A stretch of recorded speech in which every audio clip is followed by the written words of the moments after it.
Howdy, howdy. We are live on another Friday night to talk about some Star Trek with all of y'all. Dave, how are you doing today? I'm doing pretty good. I'm ready to dive back into one of Trek's greatest shows. Yeah, so no new Strange New Worlds, no new show, but that is just the perfect excuse for us to go back to our favorite Cardassian space station. We're actually talking about 9 episodes on this week's podcast, so we should go ahead and get started. There's a lot to talk about. So I see we already have some of our faithful audience here joining Hell us. yeah. So let's get the show started. I'm Fatheree, This is Dave. and this is Tex-Trek.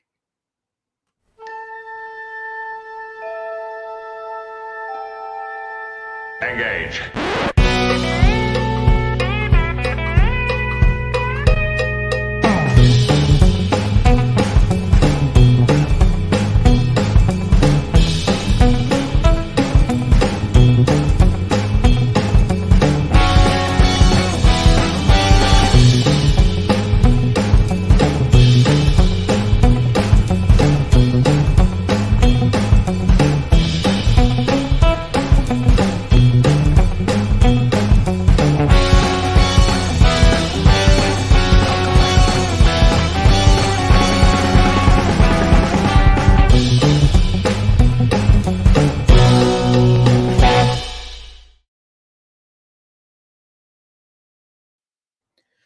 Welcome back aboard the Starship Texas for the 199th installment of the Tex-Trek podcast, the home of Star...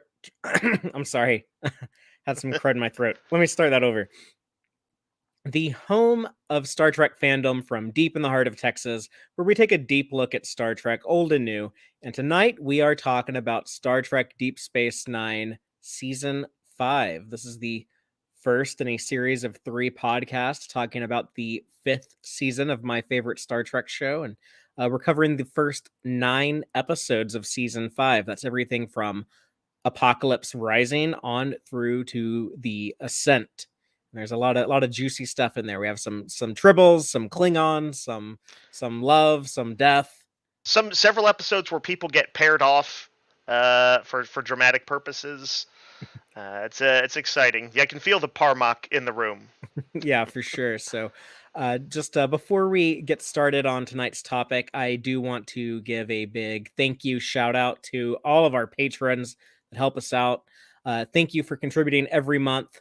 Starfleet Boy, Cake is Eternal, Gay Clevin Lundstrom, Crazy Dutchy, Joanne Robertson, Quarks Bar, and our anonymous supporters. We love and appreciate you. And I would love to announce that we are going to do this month's watch party on Saturday, July 30th. We're actually going to be watching Trials and Tribulations, one of the episodes we're talking about tonight. So if the conversation we're talking about on this week's podcast excites you and you want to watch that episode with us, you can join our Patreon. If you're not already a supporter, you can come in as low as $2 a month.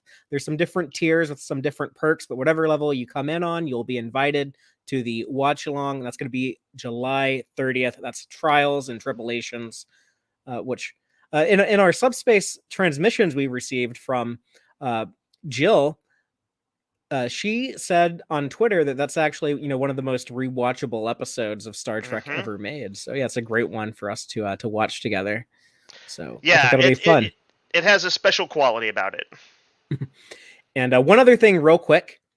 You might have noticed I said this is Tex-Trek number 199. That means this is our 200th Eve. So next week is the big Tex-Trek number 200, and we want to do something really special. So we're not going to do DS9 talk next week. We will pick it up the week after and continue down season 5. But next week we are celebrating the last 5 years of Trek to have a big special 200th show. So that's everything Tex-Trek has been covering, all the way back from beginning of Discovery on September 24th, 2017.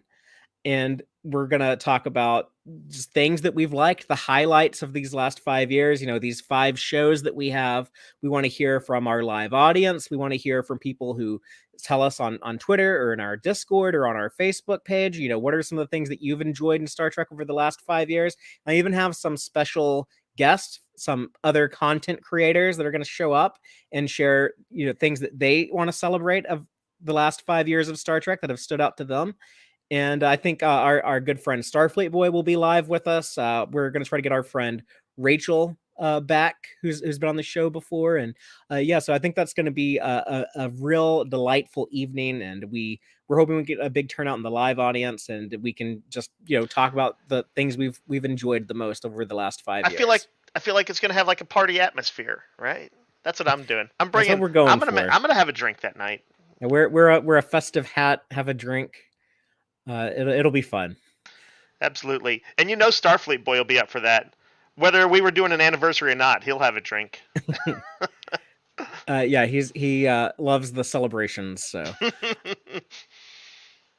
the Scotty of the crew.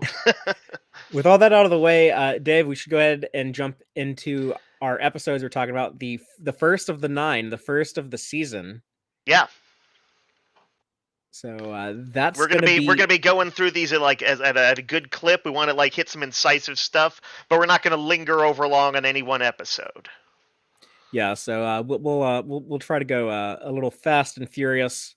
Let's talk about the overall impressions of each episode and try to cover all 9 of these. But the first one, season 5, episode 1. Apocalypse Rising, written by Ira Stephen Bear and Robert Hewitt Wolf, and directed by James L. Conway. I'll just quickly read the synopsis for each episode before we start sharing our thoughts on it. But for this one, Sisko and his crew masquerade as Klingons to expose a changeling who has incited a war between the Federation and the Klingon Empire. Yeah. So, Dave, you remember the end of season 4, Broken Link, the episode, or I guess the entire season of season 4 ended with Odo revealing, oh no, when I was in the link, I saw Galron, the head of the Klingon Empire, is a changeling. So we're picking up right after that. It's pretty cool because you think, oh, well, that's a neat way to set things up. They were about to turn him into a solid, but he got this little bit of information first, and they're going to be able to act on it, and that leads to several twisty turns in the episode. I certainly, even though I suppose in retrospect, maybe oh, maybe I should have guessed that Gowron was not the true target. You did, though, Dave. I don't know if you remember, but you actually said that. You're like, well, maybe he's not even the changeling. I don't know. I don't know what happens in season 5. Oh, interesting. Yeah. Okay, right. It's a good call, me. I anticipated it a little bit, even if I forgot what I anticipated. And if people want to see us talk about that was about a year ago. We covered season 4 of DS9. So that's available at tex-trek.com or on YouTube or wherever you get your podcast. And you can listen to us talk about that last season. I see in the comments that is that Lilac, Jill, says Odo makes such a great looking Klingon. And it is absolutely true. They all, their designs on this are really cool. And he has that sort of hangdog, sort of dour and even depressed expression really somehow still comes through all the makeup. He was disguised, Rene Aubergenois, I think I said it right. He was disguised as a Klingon before. In Star Trek 6, he was Colonel West trying to assassinate the president, and it was he had the Klingon mask on. But yeah, it was cool seeing all of them as Klingons. I think for Rene, it might have actually been an easier day in the makeup chair than the Odo makeup he normally wears. Colomini hated this, though. I heard that. He bitched the entire time. I stopped reading behind-the-scenes stuff on Memory Alpha because I'm trying not to spoil myself on the last 2 seasons or the end of this season of Deep Space Nine. And they sometimes will talk about that stuff. But I did see that Colomini was, dying during this. Yeah, and when we're done with Deep Space Nine, Dave, we should watch together the DS9 documentary from a couple years ago, What We Left Behind. Yeah, by all accounts, I know you were way into it, and I've never heard anybody who didn't love it. Colomini actually brings up this episode, and Michael Dorn brings it up, kind of laughing at Colomini being such a baby. But yeah, they kind of have to go through Worf Klingon school, so that was kind of fun to see see that. Gul Dukat is back. Yeah. He actually almost stole the show for me a little bit in his brief appearance early on. He kind of rolls up with his Klingon bird of prey that he and Kira swiped. Is it last season or 2 seasons ago? Yeah, season 4. Yeah. He's the resistance fighter now. She taught him guerrilla tactics. Right. But yeah, that great suspense bit where they get pulled over by another bird of prey, and they're supposed to come up on the screen, and he's like, "Oh, I've got a hollow emitter or whatever. It'll make me look like a Klingon." And then they're like, "It's broken," and he just while they're all panicking and trying to figure out some last minute Kirk type bluff, he just blows the shit out of them. I was like, "God damn, Ducat!" This episode actually has a bunch of, I'm gonna say, just kind of very cool action moments in it. Martok gets a few of them later on when he's going down that hallway and he's just like with the knives Yeah. and disruptoring people. I was like, oh, what a cool ally for them to have. This Right. guy's hardcore. He seems awesome. He seems like an awesome character. And that conversation they have with him when he's like, "Oh, I suspected Galron for a month." You're like, "Oh, this guy, he's smart. He seems to have some morals. He seems like to be like a cool ally, like you said." And then yeah, we find out like it's not even Martok. So that was a little, I don't know, kind of disappointing. I remember the first time I watched this, like that kind of that tricked me. I just assumed that Galron would be the changeling. It's funny at Yeah. the end when Odo kind of just throws them to the wolves, and all the Klingons just all pull out their disruptors and just Oh blast the yeah. changeling. Yeah, that was great. That was again. These are kind of very actiony sort of things. Trek doesn't always do this kind of stuff, but I was like, that was pretty satisfying. They like all blew them up in like the same style of what was the one with the what are the ones where the bugs conspiracy Conspiracy. TNG. They like did a quadruple times conspiracy ending. But yeah, there's a Uh, lot of good action. There's the Galron and Worf sword fight. mhm, There's I like the moment where Cisco hears that Klingon bragging about killing a Tellarite and a Benzonite, which was cool. They're actually mentioning these mhm. aliens. We'll see a Benzonite later in the season, but then Cisco is like, knew that captain, and he's pissed off, so he punches the guy. But then he's like, "Brag all you want, but don't get between me and the blood wine." Yeah, he's smart enough to do a quick cover, and it works. It fits the Klingon ethos well. They're like random violence suits them, so that works out nicely. Um, yeah, this was like they're really good at their like first season episodes on DS9.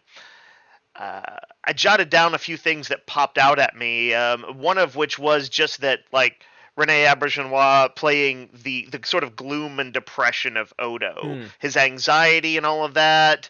I loved when Quark was like, "We all have our failures, and he's mine." Like he's got this like paternal interest in him. He's like, "That's one depressed ex-changeling." um, and then I also kind of liked at the end that Gowron kind of gave him a shout out for his good work, so that a small arc for him to even though he's going to be dealing with being a Right. solid for quite some time, that he got he had to get kind of knocked into shape by Cisco in this. He got the tough love, and then he broadly paid off for him. Learn that he still has value. Like, yeah, I can't shapeshift into Galron's pet Targ to Yeah, sneak in, but for I'm a still guy like a really good detective.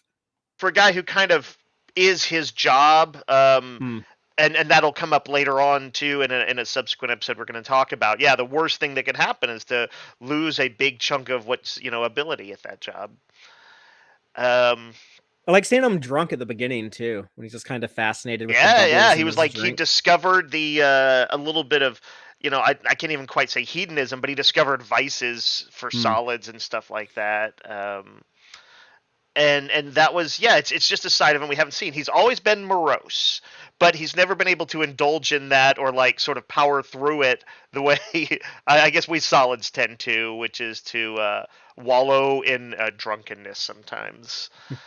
And by the way, I did like his discovery of the plan, him putting it together, that neat bit of information. Like, oh man, Gowron's acting weirdly honorable for for this piece of shit that changeling that we think he is. As it Yeah. turns out, there's a reason for that.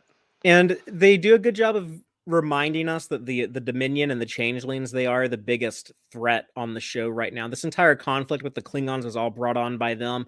And look at how close they came to, having an escalation of this war. Think if Cisco and company actually assassinated Galron, and what that Yeah, would do to the Klingon and Federation relations, and then the fact that the Martok changeling would take over, and yeah, it'd probably just be like even more full on war between the two powers. Yeah, even though they get sort of foiled in this episode, the founders, the changelings, they don't look lame at all. They look like they Mm. came one step from like executing a like really genius plan, and you're like, shit, man, they like they always have wheels within wheels, and their changeling playing Martok did such a good job of being like playing a guy who's like right on that knife's edge of like, oh, I don't want to believe it of Gowron, but maybe it's true. I'm so torn. Like that's some good acting. That's some next level stuff.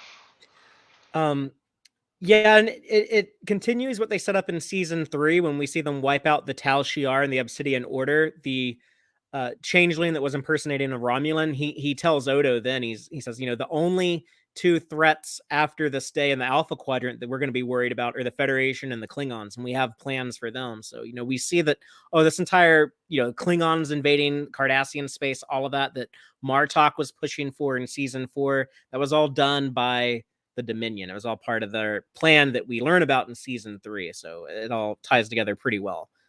Yep, something that I've talked about many times and will continue to talk about on Deep Space Nine is the way they lay seeds is super impressive. Yeah, and it's not always planned out. A lot of it they just have to build on top of whatever they did before and make Yeah, it feel organic. yeah, And that's a special art is right. faking it, fake it till you make it. Anything else on this episode before we move on? I think for me it was of the ones we watched. I think it was maybe the second strongest. I think It was like a great start. Super got me back in the mood for more Deep Space Nine. So yeah, and also just a small thing, but they did a good job of catching the viewer up. There's some good exposition early on. You're reminded of what the state of things are. Things are going kind of bad with the Klingon War. And Odo's the tension solid between Kira and Worf at the beginning, where he's like, Yep. "You command the station, I command the Defiant." So yeah, you kind of get the impression of like the stress of the war with the Klingons is putting on everyone. Yeah, it looked like Kira was like about to like put him in his place, but then I was like, oh, but I think he's might not accept it. Like I don't know what's gonna happen. Speaking Luckily, of Kira, they add the line that the pregnancy is the doctor's fault. A little inside joke being that Nana Visitors is pregnant with Alexander Sadig's child. Right. I read about that too. I think that's a good inside joke. She was doing it to kind of egg Dukat on. I think, right? She was just kind of like winding him up. Oh yeah, when she's like, it's not Shakar's baby, this is O'Brien's baby. And Dukat was like, what? Like, you hooked up with that dude, but not me? Or not O'Brien, but Bashir, right? Well, no, it's O'Brien's baby. Oh, right. Yeah. But yeah, that kind of stuff was nicely integrated in there, and Dukat deserves to be wound up, and probably a lot more. I liked that Dukat and Damar were wearing Klingon baldricks. Like, they've been running around, killing Klingons and stuff, and wearing their baldricks that. That's trophies. Yeah, that's a good point.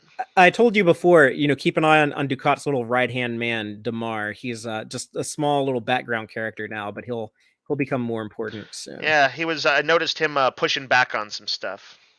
Let's move on to the next episode, season 5, episode 2, The Ship. Yep. Teleplay by Hans Beimler, story by Pam Wigington and Rick Casson, directed by Kim Friedman.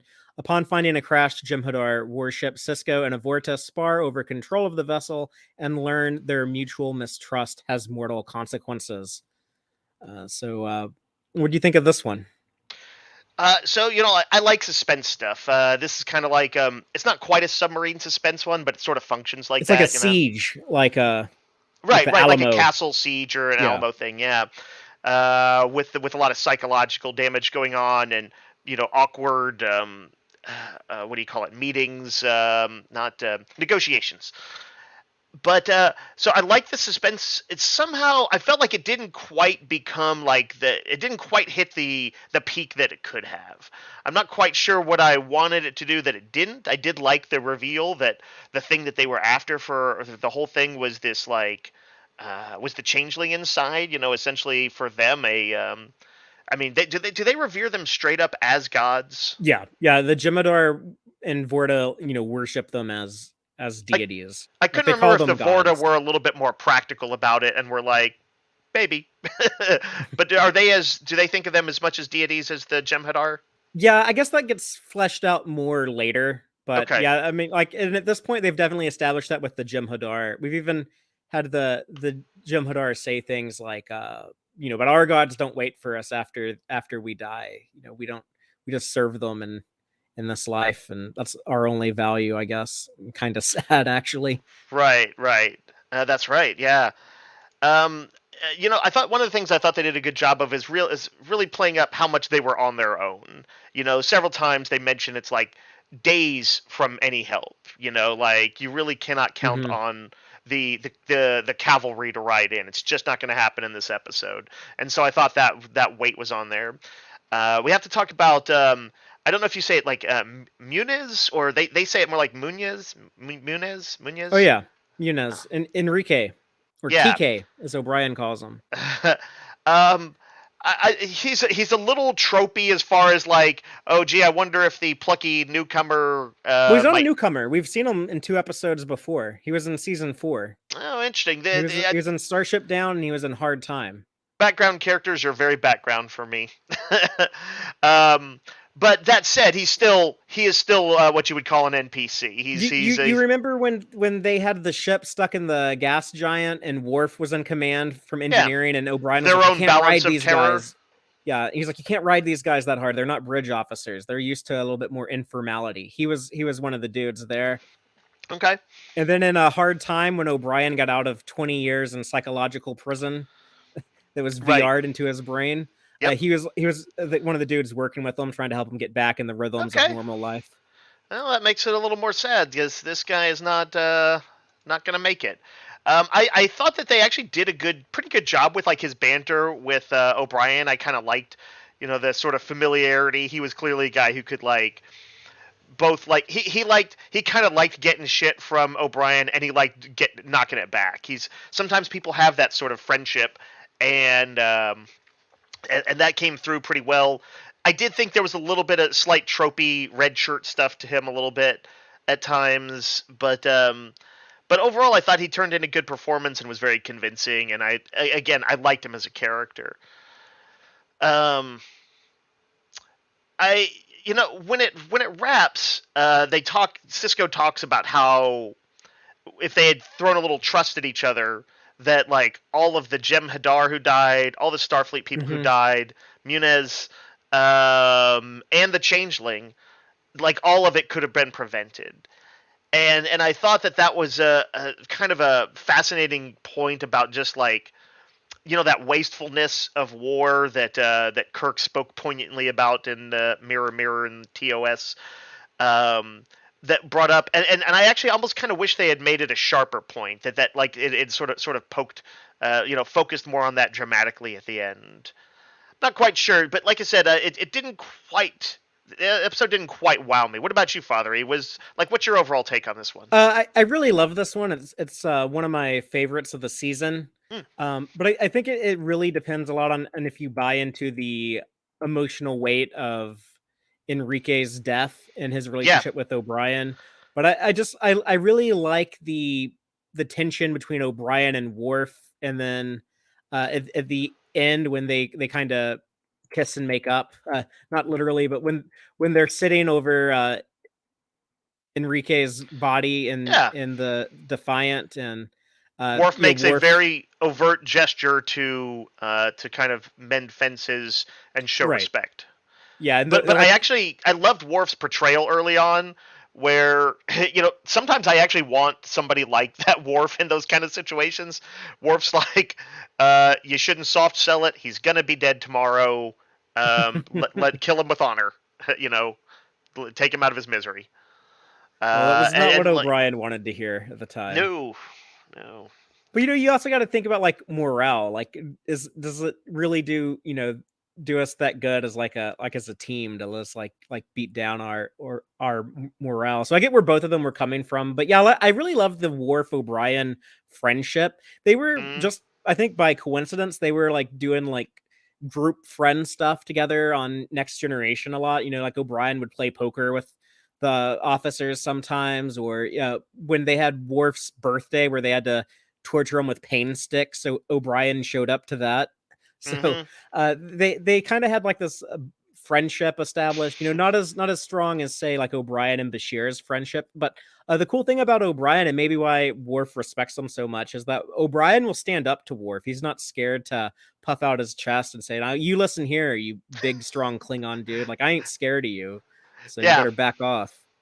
Yeah, O'Brien generally doesn't seem to be too easily cowed. His greatest threat seems to be Keiko's wrath sometimes, which they do play up a little bit in this. We'll talk more about Keiko in subsequent episodes.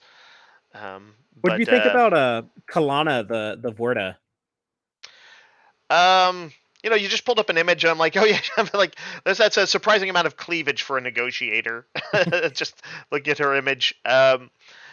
The I don't have strong feelings about her. She seemed it's an interesting one where she kind of projected sincerity, and then like fairly immediately you realize several of the things she said were bullshit or Yeah, she's very ruses. manipulative. Yeah, super manipulative. But it's kind of like they're in such a bad situation that they have to kind of negotiate with what they've got and sort of hope that maybe it will pay off. I like that Cisco though was just absolutely adamant. He's like, we are not giving you our one bargaining chip, not a chance. Hmm. I like that the Dominion have they try like different things with Cisco or with whatever superpowers they're dealing with. Hmm. So that like they've had a couple of dealings with him. They obviously have like a lot of intelligence on him. She even says like, "I hope you're not teaching Jake to be this suspicious." So that's Oh kind of yeah, creepy. But I guess yeah. I think It's here like, do you have a camera in my goddamn room? I think here they're like, okay, well, like this guy, he had a wife. He has a girlfriend who went to prison for helping the Maquis. Like apparently, like he likes ladies. So let's throw a sexy Vorta at him. See if that helps us deal with Cisco. So Yeah, maybe that's it. There's like, oh, he's probably got this pent up sexual frustration from being out on the edge so long. Like maybe that. I mean, like yeah, that's. It seems like the kind of psychological warfare that the changelings are pretty damn good at. and as a kid, I had a pretty big crush on her. So I've actually talked to this actress at Star Trek Las Vegas. She's a professor at Texas State, just down the road from us in San Marcos. How So interesting. we might try to get her on the show at some point if That'd be people cool. if people in our audience think that's a good idea. Let me know. But Professor um, of, do you know? like stage theater, Oh, okay. performing arts type Yeah, I things wasn't like sure if musicals or like whatever. Star Trek was like a lark and acting was a lark and she did No, something yeah, else, like but acting's her thing. very awesome. Um, Oh, like a that'd be literal cool. expert in acting. Uh, but she, I just remembered like one of the things that like the reasons why like the episode like dropped a little bit for me was I think that there was a certain amount of repetition of it. Cisco saying, "Chief, I need answers. Chief, I need answers. Hey, can we get this thing going? Hey, can we get this thing going? Oh, that guy's dying. Oh, he's still dying." It's a little hmm. repetitious. uh, I was gonna say one of the things that we should take into account for Kalana's viciousness is she Hmm. orders that runabout that's in orbit that cool benzonite lady, Hoya, was Hmm. was piloting. Like she ordered that runabout destroyed and had all those people killed. And the other thing I like about this is it just casually throws in a bunch of Federation aliens. Like we see a benzonite, we also see a uh Bolian? Tur how do No. you say it? Tiburon? Tiburon's the planet. Tiburonian. There's a Tiburonian with the big ears, like the crazy hippie dude from The Way to Eden. Oh, okay. Yeah, yeah. But the I think the ending is what like really makes this one land for me, just because I'm such a big stan of O'Brien and Worf, and just the Akva Klingon tradition, which might not even be a real Klingon tradition. We know Worf sometimes he'll make up Klingon traditions, like Ensign Sito in the episode Lower Decks, the Yeah. episode of Next Generation, when he made up like some Klingon rite of passage where he was just basically going to kick the shit out of her until she learned to like stand up for herself. Hmm. And then he's like, "Oh yeah, I made all that up." So I don't know if there's really a thing where you go and like sit over a dead body to keep watch for the predators. There's different types of like Klingon traditions for dead bodies. They apparently they do mummification sometimes, or sometimes they just treat the body as like an empty shell. The soul is moved on to Tovokor.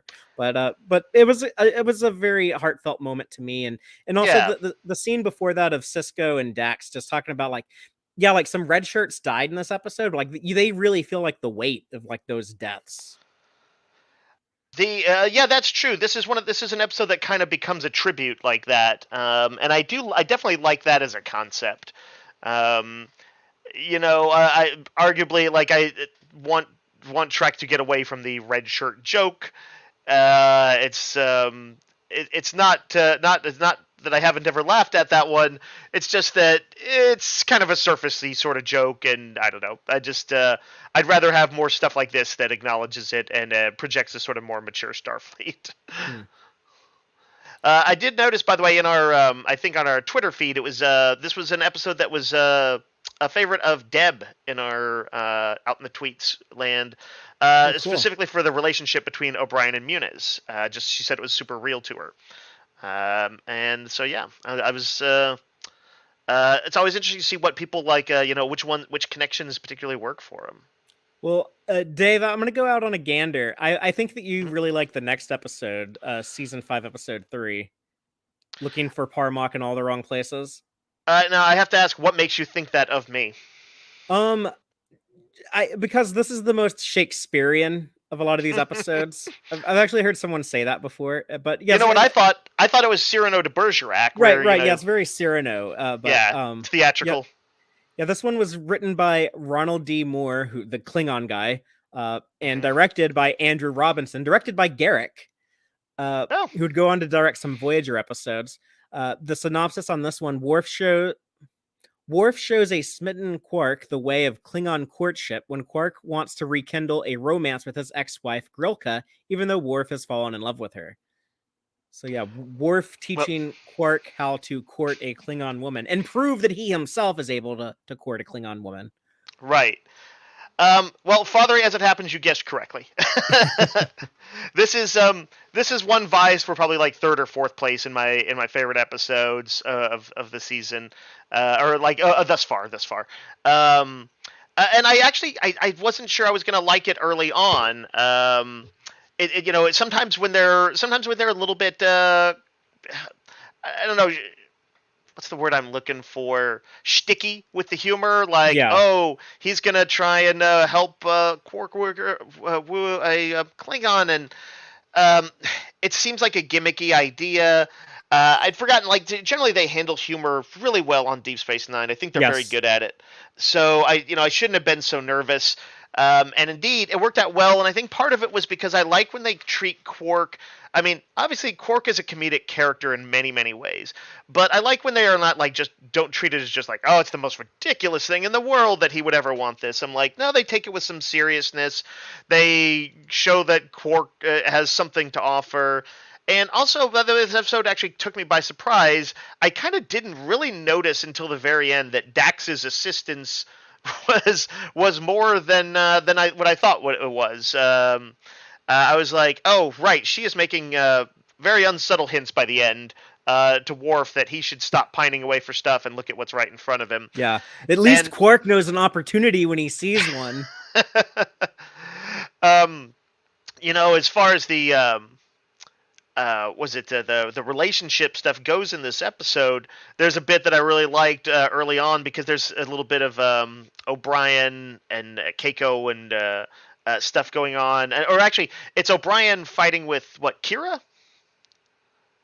Is that right? In the opening of Oh this? yeah, the eavesdropping on O'Brien, Bashir and Quark in the hallway. Yeah, there's that whole B Yeah, story with the two of them. I really I love guess that it's arguably a relationship. third couple of Romance, yeah. sorts. A third example of looking for Parmok in all the wrong places.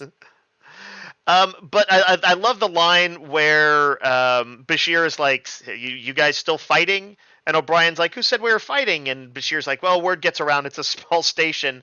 And It's a O'Brien is like, huge station. it's a huge station. Yeah, I appreciated that. And I actually kind of like there was some other mature stuff in this episode, like Yeah. her pregnancy surrogacy is treated, I think, pretty well. I thought it was actually maybe bordering a little too much into sort of sitcominess that they're like, oh, we're getting too close. We better pull back a little bit. But I liked Keiko's easiness with it. I liked that broadly they were, O'Brien and Kira were all being pretty mature about it, recognizing maybe that they were slightly crossing some boundaries. I mean, that's a mature thing to do. Yeah, And so it's so much better than if they had written it as Keiko as like the jealous wife. Like, hold right. on, what are you two doing? Instead, she's just kind of oblivious. Like, yes, you should go give her another massage, Miles. You're like, oh, you should totally like go with her on this trip out to the romantic scene and on Bajor and stay with her there. Yeah, right. She's too supportive for O'Brien's taste. They just suddenly realized that things were happening. If it were Seinfeld, he would pull a George Costanza and say it moved.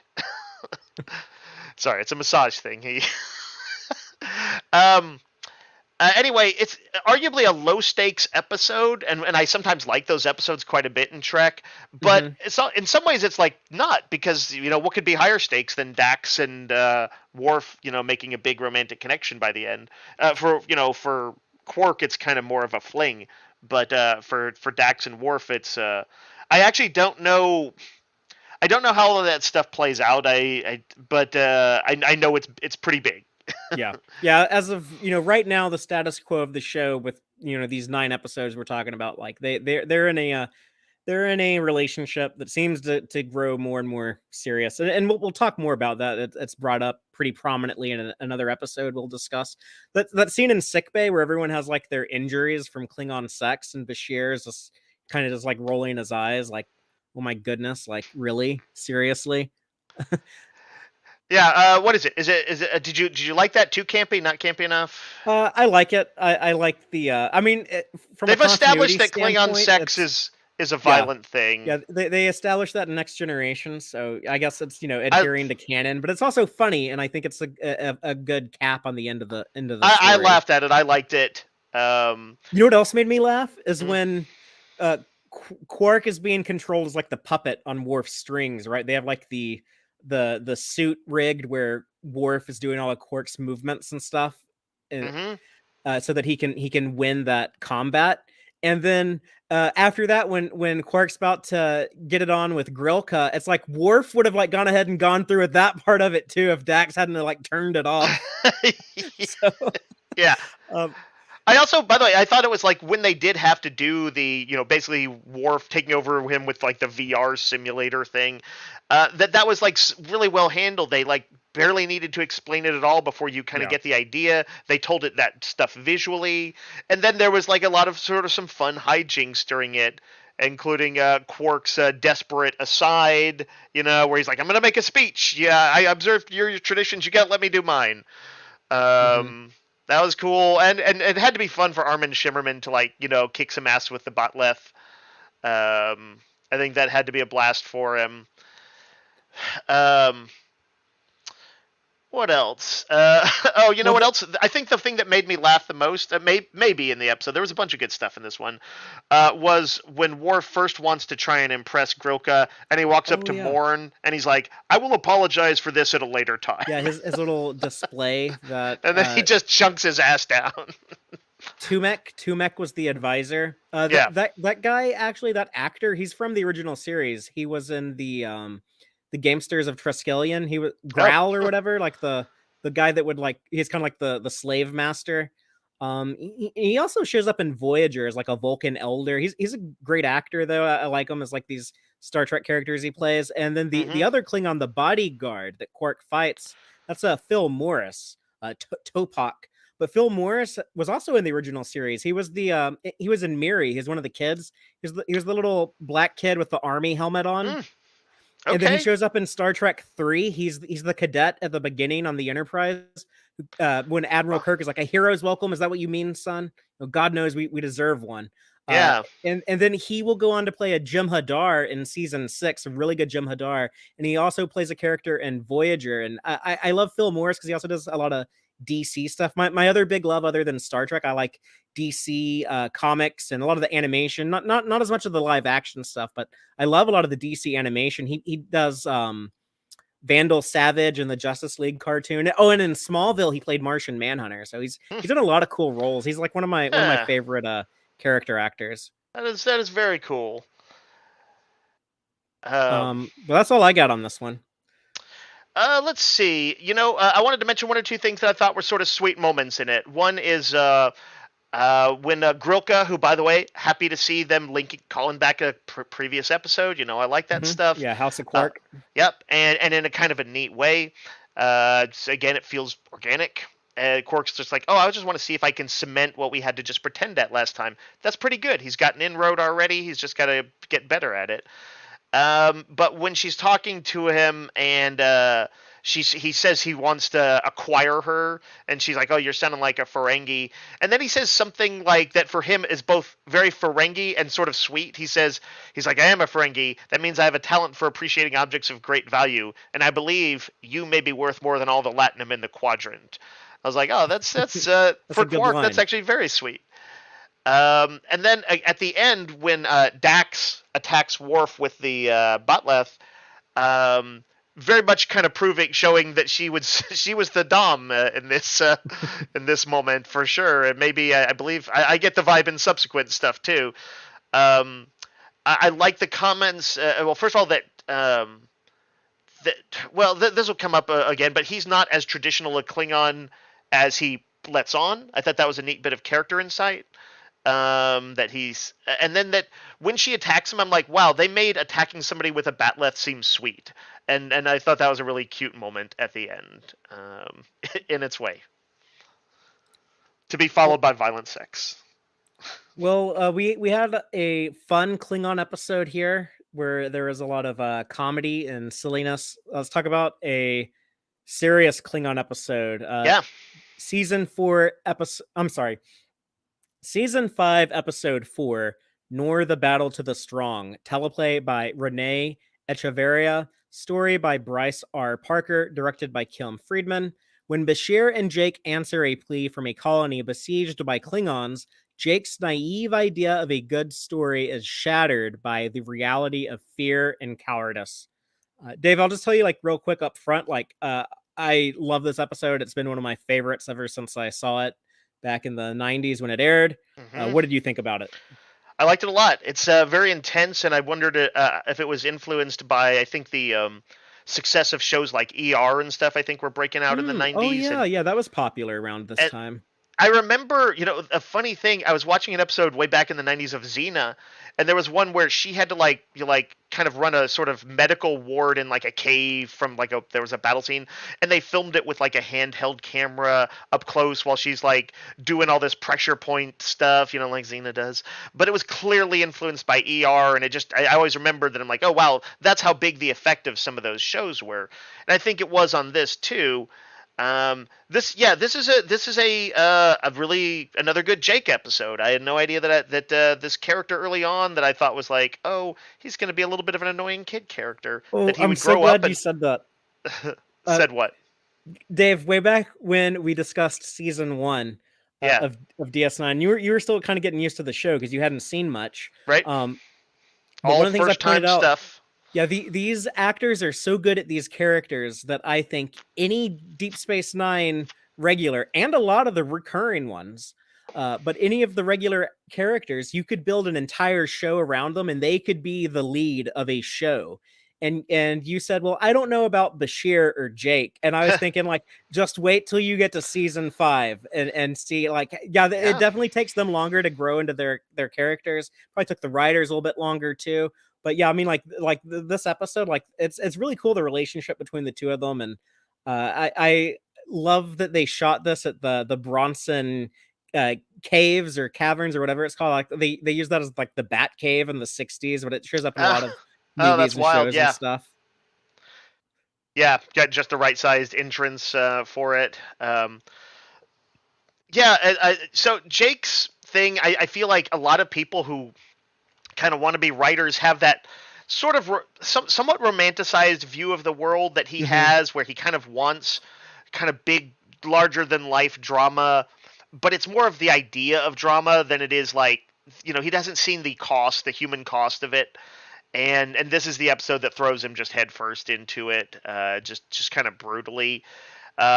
Super gray areas of morality, things that like in older shows, would have that guy would have just been like kind of like considered to be a coward, right? The guy who shot himself in the foot. Oh But yeah. here we basically see him like given portrayed sympathetically, but kind of early on, maybe judgmentally. And then Jake finds himself, in that very similar position. It's pretty grueling. Guys are Yeah. coughing up blood and shit. Yeah, when Jake cuts and runs from Bashir, then he finds that injured infantryman in the hole, and he's like, "Oh, like I gotta save you. Like that would be like the reason why I ran away earlier. Then I'm here for like this to do this good deed, and that's like the climax of like the story. And the infantryman who's dying, like, oh, you don't get it, kid. Like this ain't a story. This that's not how life works. The irony of it being well, it actually is a story, but so it's a little bit meta that way. But yeah, like that's Sure. kind of the thing, like Deep Space Nine realism that we've brought up. Speaking of past seasons, it kind of brings it to the forefront again in this episode. Right. Well, it's like the drama that he kind of was just this idea drama that he had early on. He finds out that that kind of drama hurts, right? It's when you live through it, it freaking hurts, um, and that was just something that he hadn't gotten. I think for a lot of writers, that sort of experience is what sort of makes them good writers. You have to kind of have seen some stuff to some degree. Um, what else was I going to say in about this one?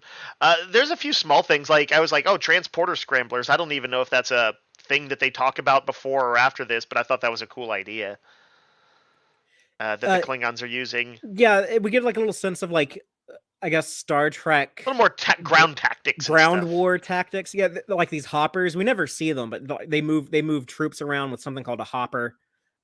Stuff like that. They make the Klingons sound so scary too. This is probably the scariest the Klingons ever are until I guess Star Trek Discovery season 1 tries to make them the scary again.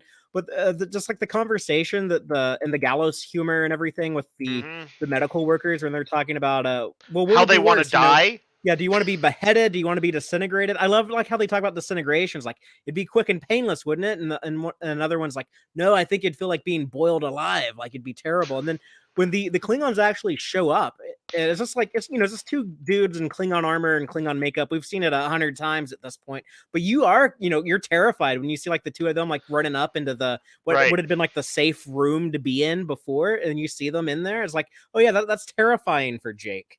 Hmm. There was a part of me that wondered, that in for Starfleet at least, because broadly that resembles sort of ground combat as it exists now, and I was like, oh, I mean, it is actual full on war, but I was like, I was sort of would have liked to imagine that Starfleet maybe had taken a little bit of that level of harshness out of war, you know. But I guess when you don't have a replicator for everything, when you don't have all those assets, that it devolves into as bad as 20th or 21st century warfare. Yeah, it's something we don't see a ton of. Deep Space Nine will show it a little bit throughout the remaining episodes of the show.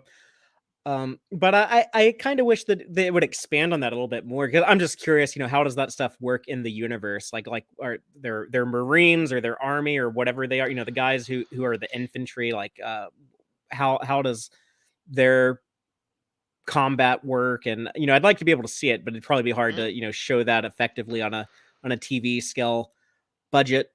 There's some fun stuff back at the station in this episode. I want to quick mention. There's that conversation between Odo and Cisco, where Odo says he forgot he was a solid and he jumped off and hurt himself because he thought he would Right. shapeshift into a Tarkalian condor, and how like the humanoid bodies are so fragile. He's like, why do my people even call these bodies solids? Solids, they're anything but.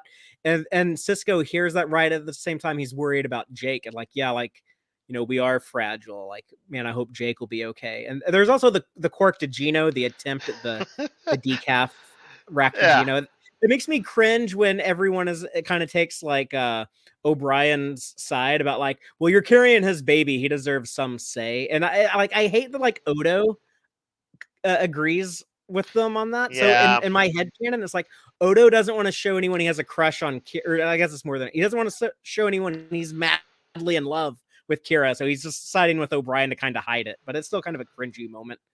Yeah, there's a few of those, and maybe some more of that on Risa before in a coming up episode. Or like a doctor asking a character like, "Oh, when you were helping that pregnant woman, like, did you peek at her naked?" Like, you're a doctor, like you shouldn't joke around about that in the previous Yeah, episode in Parmod. yeah, it is. It is just. It is of the era. It was Yeah. like a time when I think sometimes Trek wanted to. They kind of wanted to show they weren't too nerdy, and the way they did it was the way nerds kind of show they're not nerdy sometimes, which is like sort of crass jokes. Like honestly, like on Friends, I didn't watch much Friends, but David Schwimmer looks like the kind of nerdiest of nerdy dudes. But they sort of compensated for that by like having his character be like sort of homophobic at times. He would try and like Oh. all, like push around some of the side characters that showed up that were gay and really prove like what a badass he was. Like it was a weird facet of the 90s, not to be looked on with good memories. But I did laugh, by the way, with the "so much for Quark to Gina." It's just the name was fantastic. And I think the ending of this episode is really powerful. We get a good scene between Cisco and Jake where It was. he actually shows his dad the story that he wrote about his cowardice. And I thought that was that's actually is a quite brave thing to show Yeah, that to someone. And I then didn't realize. Cisco's response about like, yeah, anyone who's been in combat would be embarrassed to say how much they would recognize themselves in this. Hmm. I knew that Jake was going to have some sort of catharsis. I sort of suspected that, but or yeah, that he would find some way to express it. But it was like sort of when I realized he was showing it to his dad that I sort of felt really emotional in the moment, because I know, like I realized how hard that would be. The kind of the way Cisco can be very intimidating. As close as they are, he could still be intimidating. And you're like, can you show this to someone? And also that notion of like, in a way, can you not show somebody? He probably had really felt like he needed to talk about it because he had just never experienced anything like that. So, um, yeah, that was a very good ending. And the moment where Sirach turns on the waterworks when he's kind of scared and he's mad at Bashir for like not being mad at him.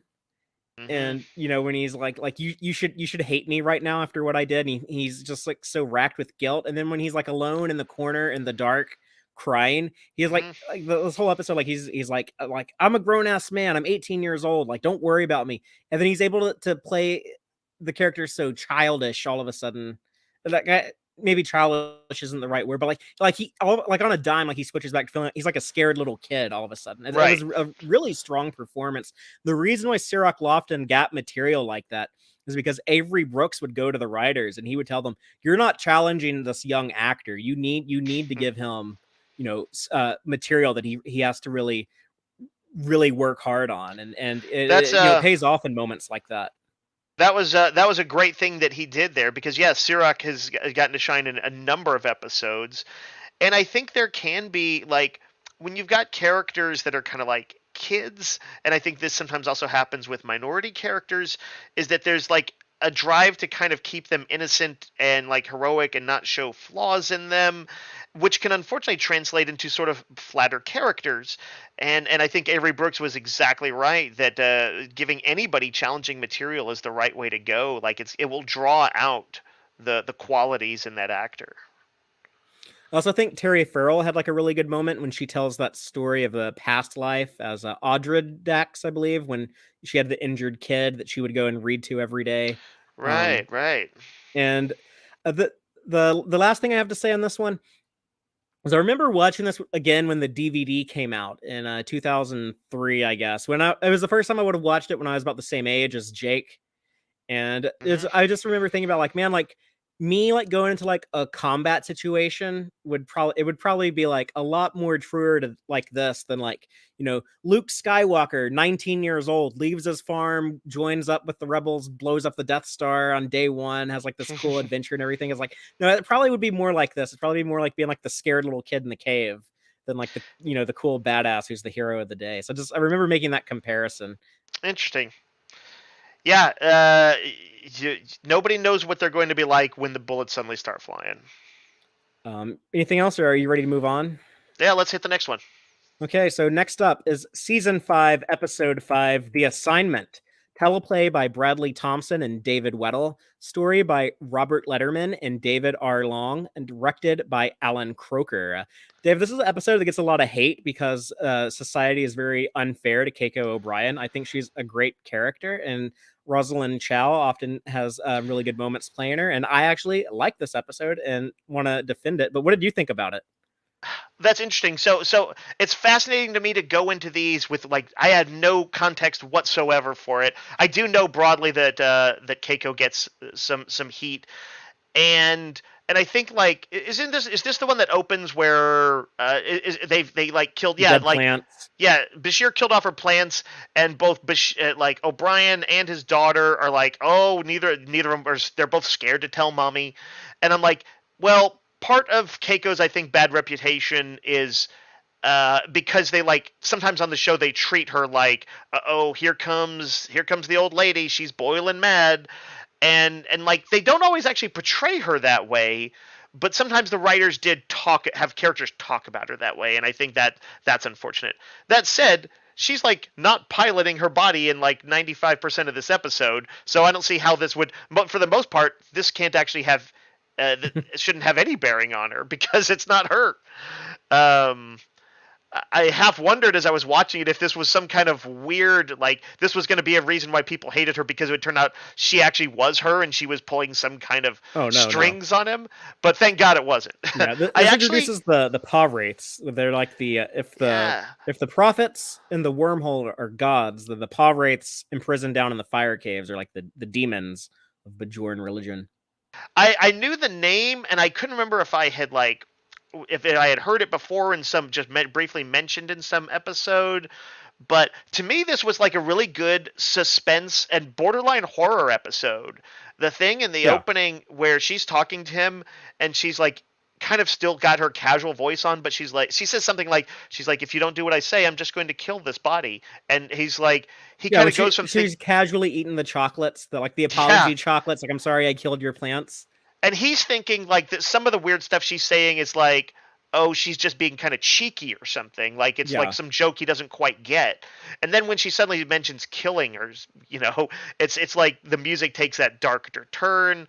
And I like suspense, that kind of suspense that edges up against horror. Hitchcock did a lot of it, Psycho and stuff like that, where you're like stuff that seems borderline supernatural but you're not quite sure until the end reveals. So yeah, I actually thought she was a fantastic villain in this. And it's another O'Brien must suffer classic, hmm classic format. But the thing that's cool about these kind of episodes is that O'Brien must suffer episodes. Well, not all of them, not the one where he has to go through the prison camp and stuff like that. But sometimes they are a showcase of how good he is, like how innovative he is, how smart he can be under pressure. yeah. With definitely a massive assist from Rom in this episode, Yeah, let's talk who, about Rom. There's a yeah, Rom B story that ties together with the O'Brien A story very well, which I want to compliment the show on doing that. And that's a good writing tactic. But we see Rom in his new role. You know, he quit working at the bar. He works for O'Brien. He's part of the joint Starfleet Bajoran engineering staff on the station, and he's so dedicated to O'Brien throughout this. He was very loyal he was, on his side all the way up to the end, and it's actually the reason why O'Brien figures out what was going on, that, oh, this thing is trying to kill the wormhole aliens, I got to stop it. hmm yeah. He's several times. Rom comes through in like a big way, and he's a supporting character I didn't expect to ever warm up to in the early days. I thought he was Yeah, one note. And now he's like, when he shows up, I'm always excited because there's always more to him than whatever his first line is going to be. sure. He's going to And kind he's of very come. lovable now that Yeah, we get to know him a little bit. he is. He's kind of a little bit of a dope sometimes. He just is. But sometimes he is the smartest guy in the room on something, and he's like really like always got people's best interests at heart. He will self-sacrifice pretty hardcore. He was willing to, for what he thought was a training exercise, take an incredible amount of heat. and but he was also like We thought it was like a undercover operation or something. right, right. Um, yeah, no, I love Rom. um, Going back to for just a second to Rosalind Chow, a great opportunity for her to do something different. I think, by the way, in this episode, being outright like kind of evil, and I feel like this is almost an homage to those kind of '80s, '90s movies like The Hand That Rocks the Cradle, where somebody gets close to your family, like a nanny or something like that, Mm. and then it turns out that they've got this criminal record and they've killed before or something. The thing where she's like combing Molly's hair threateningly. That's creepy. And it's It's also at so like good. 3 a.m. in the morning. Yeah. So, And at some point Molly is like, "Ow, mommy," because she like yeah. gets a snarl or whatever. But like, so that was like the best creepy moment in the whole And episode. I want to point out, not only is Rosalind Chow good as Keiko, but they always use the same little girl as Molly. Hannah Hatai, I Okay, believe is her how you say her name. But I think the reason why she's so good, because a lot of times it's hard with young actors, especially sure. this young, very very little kid. But I think the reason why they got such good material with her is that the writers were smart not to give her too much. They just give her enough to like get the point across, and then they don't Yeah, focus on her too much where you're asking too much from your 5-year-old. yeah. I think that's a good point, and it sort of works because kids don't tend to go off in long soliloquies. They kind of bounce a little bit from one topic to the next, and they're kind of here and there and running out of the Hmm. room and stuff. And so it sort of works to give her material like that. But yeah, I agree. She did a good job. I sometimes worry about kids and those kid actors having to play scary scenes and how much they perceive of what's going on or not. Um, but yeah, O'Brien is. One of the cool things is O'Brien like immediately like is developing some plans, and possessed Pa Wraith Keiko immediately guesses. She's like, I know you're probably going to try this and this. You're going to try and communicate with your friends. You're going to try and isolate me with an energy field. It might work, but she's like, in like 1 second I could kill her. So she's like, don't try it. It's a really creepy. It feels like an unwinnable situation, and he's got to try and pull a Kirk, which he couldn't have in this case without Rom, as we discussed. Yeah. The last thing I have on this one is I like Rom eating O'Brien's breakfast, or trying to figure out like what's the cool drink on the night shift or everything. But the Yeah. breakfast he gets at the beginning in the bar is bacon and corned beef hash, and I'm pretty sure that's what O'Brien was eating in the Next Generation episode, The Wounded, where he's telling Keiko about like, oh, my mom would just cook real food, like real meat and everything, and it was delicious. Always smelled good in the kitchen. Keiko's like, oh, that's weird. She didn't just use a replicator, but Uh, at the nice end, bit he of changes to continuity. at the end, Rom makes the switch to pancake, sausage, and pineapple, which also sounds like a good hearty breakfast. Yeah, So, that sounds good to me too, and it kind of shows that isn't that like the day shift their meal of choice. oh yeah, yeah, because he gets promoted to the day shift, so he's moving on Yeah, up that was in his cool. his new I like role, his seeing new Rom job. get his proper due, and it shows that he's connecting with them, right? He's or at the very least he's wanting to. Like I'm sure he's a little bit that probably are a little resistant to him, but yeah, broadly speaking, he's making that effort to connect with his new buddies. Yeah, Father, if this episode has a bad reputation, I believe it is wholly undeserved. I think I like just about everything about this episode, Hmm. unless you're a person who just you see Rosalind Shaw on the screen and you're then Yeah, yeah, a lot of people are like I that. think that's I think. bullshit. Yeah, me too. Maybe we can erase that. Rehabilitate it. Yeah, we can rehabilitate the character. This next episode, I don't know if anyone has any strong feelings on it. I don't know how much time we'll need to spend on it, but Trials and Tribulations, season 5, episode 6, Trials and Tribulations. Teleplay by Ronald D. Moore and Renee Echeverria. Story by Ira Stephen Bear and Hans Beimler and Robert Hewitt Wolf. Directed by Jonathan West. A Klingon spy takes the Defiant back in time to plant an exploding tribble on the original Starship Enterprise. The crew must stop the fiendish plot while not arousing suspicions of the original Enterprise's crew.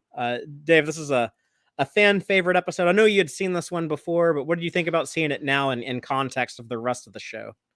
Sure. Well, it's funny. It doesn't actually require too much context, but like, when I first saw it, I didn't, I hadn't seen any other episodes with Worf on it. Let's see. I don't think I would have known that, and maybe it's not even important in the episode that Odo is a solid. I don't think. Hmm. I don't think. I think I didn't really need. I knew enough about Bashir and O'Brien that didn't. I didn't need to know anything about that. And I knew Dax was pretty when I saw it, and that's about all I knew about that. But what I will say is this: as I've been like watching Deep Space Nine and sometimes Voyager and stuff, revisiting it, and Next Gen, I've got a little spreadsheet going where I know, Father, I know you don't like to like rank things, but I rank things from like 1 to 5, and it's for me. It's actually there's a sort of utilitarian thing is that because I don't watch Star Trek or TV nearly as much as you. Sometimes if I want to go back and like watch a good episode of Voyager, you got to look a little harder than you do with DS9. You just do. Everybody knows it. But I can go and like look for what were the episodes that were like the high rank ones, the that got 4 stars. All right, I say it all because this is a 5-star episode to me, and even in all of Trek, I don't have that many that hit it. There'd be a handful. Like TOS might generate the most, and I hit them every once in a while, but most would be like a 4 or 4.5, something like that. Just as far as my overall enjoyment, this is a 5. This is as good as Trek gets to me. Yeah, this when I was a kid, when I watched this the first time, I wasn't able to tape all of DS9 or Voyager. I didn't start taping every episode of Star Trek until Enterprise because I didn't have the money to keep buying VHS tapes. But this was definitely one that I had recorded, and I would watch it over and over again. And I was thinking when preparing my notes for this podcast, I was thinking like, man, this might be the episode of Star Trek I've seen the most, just because of how religiously I used to watch it back in '96.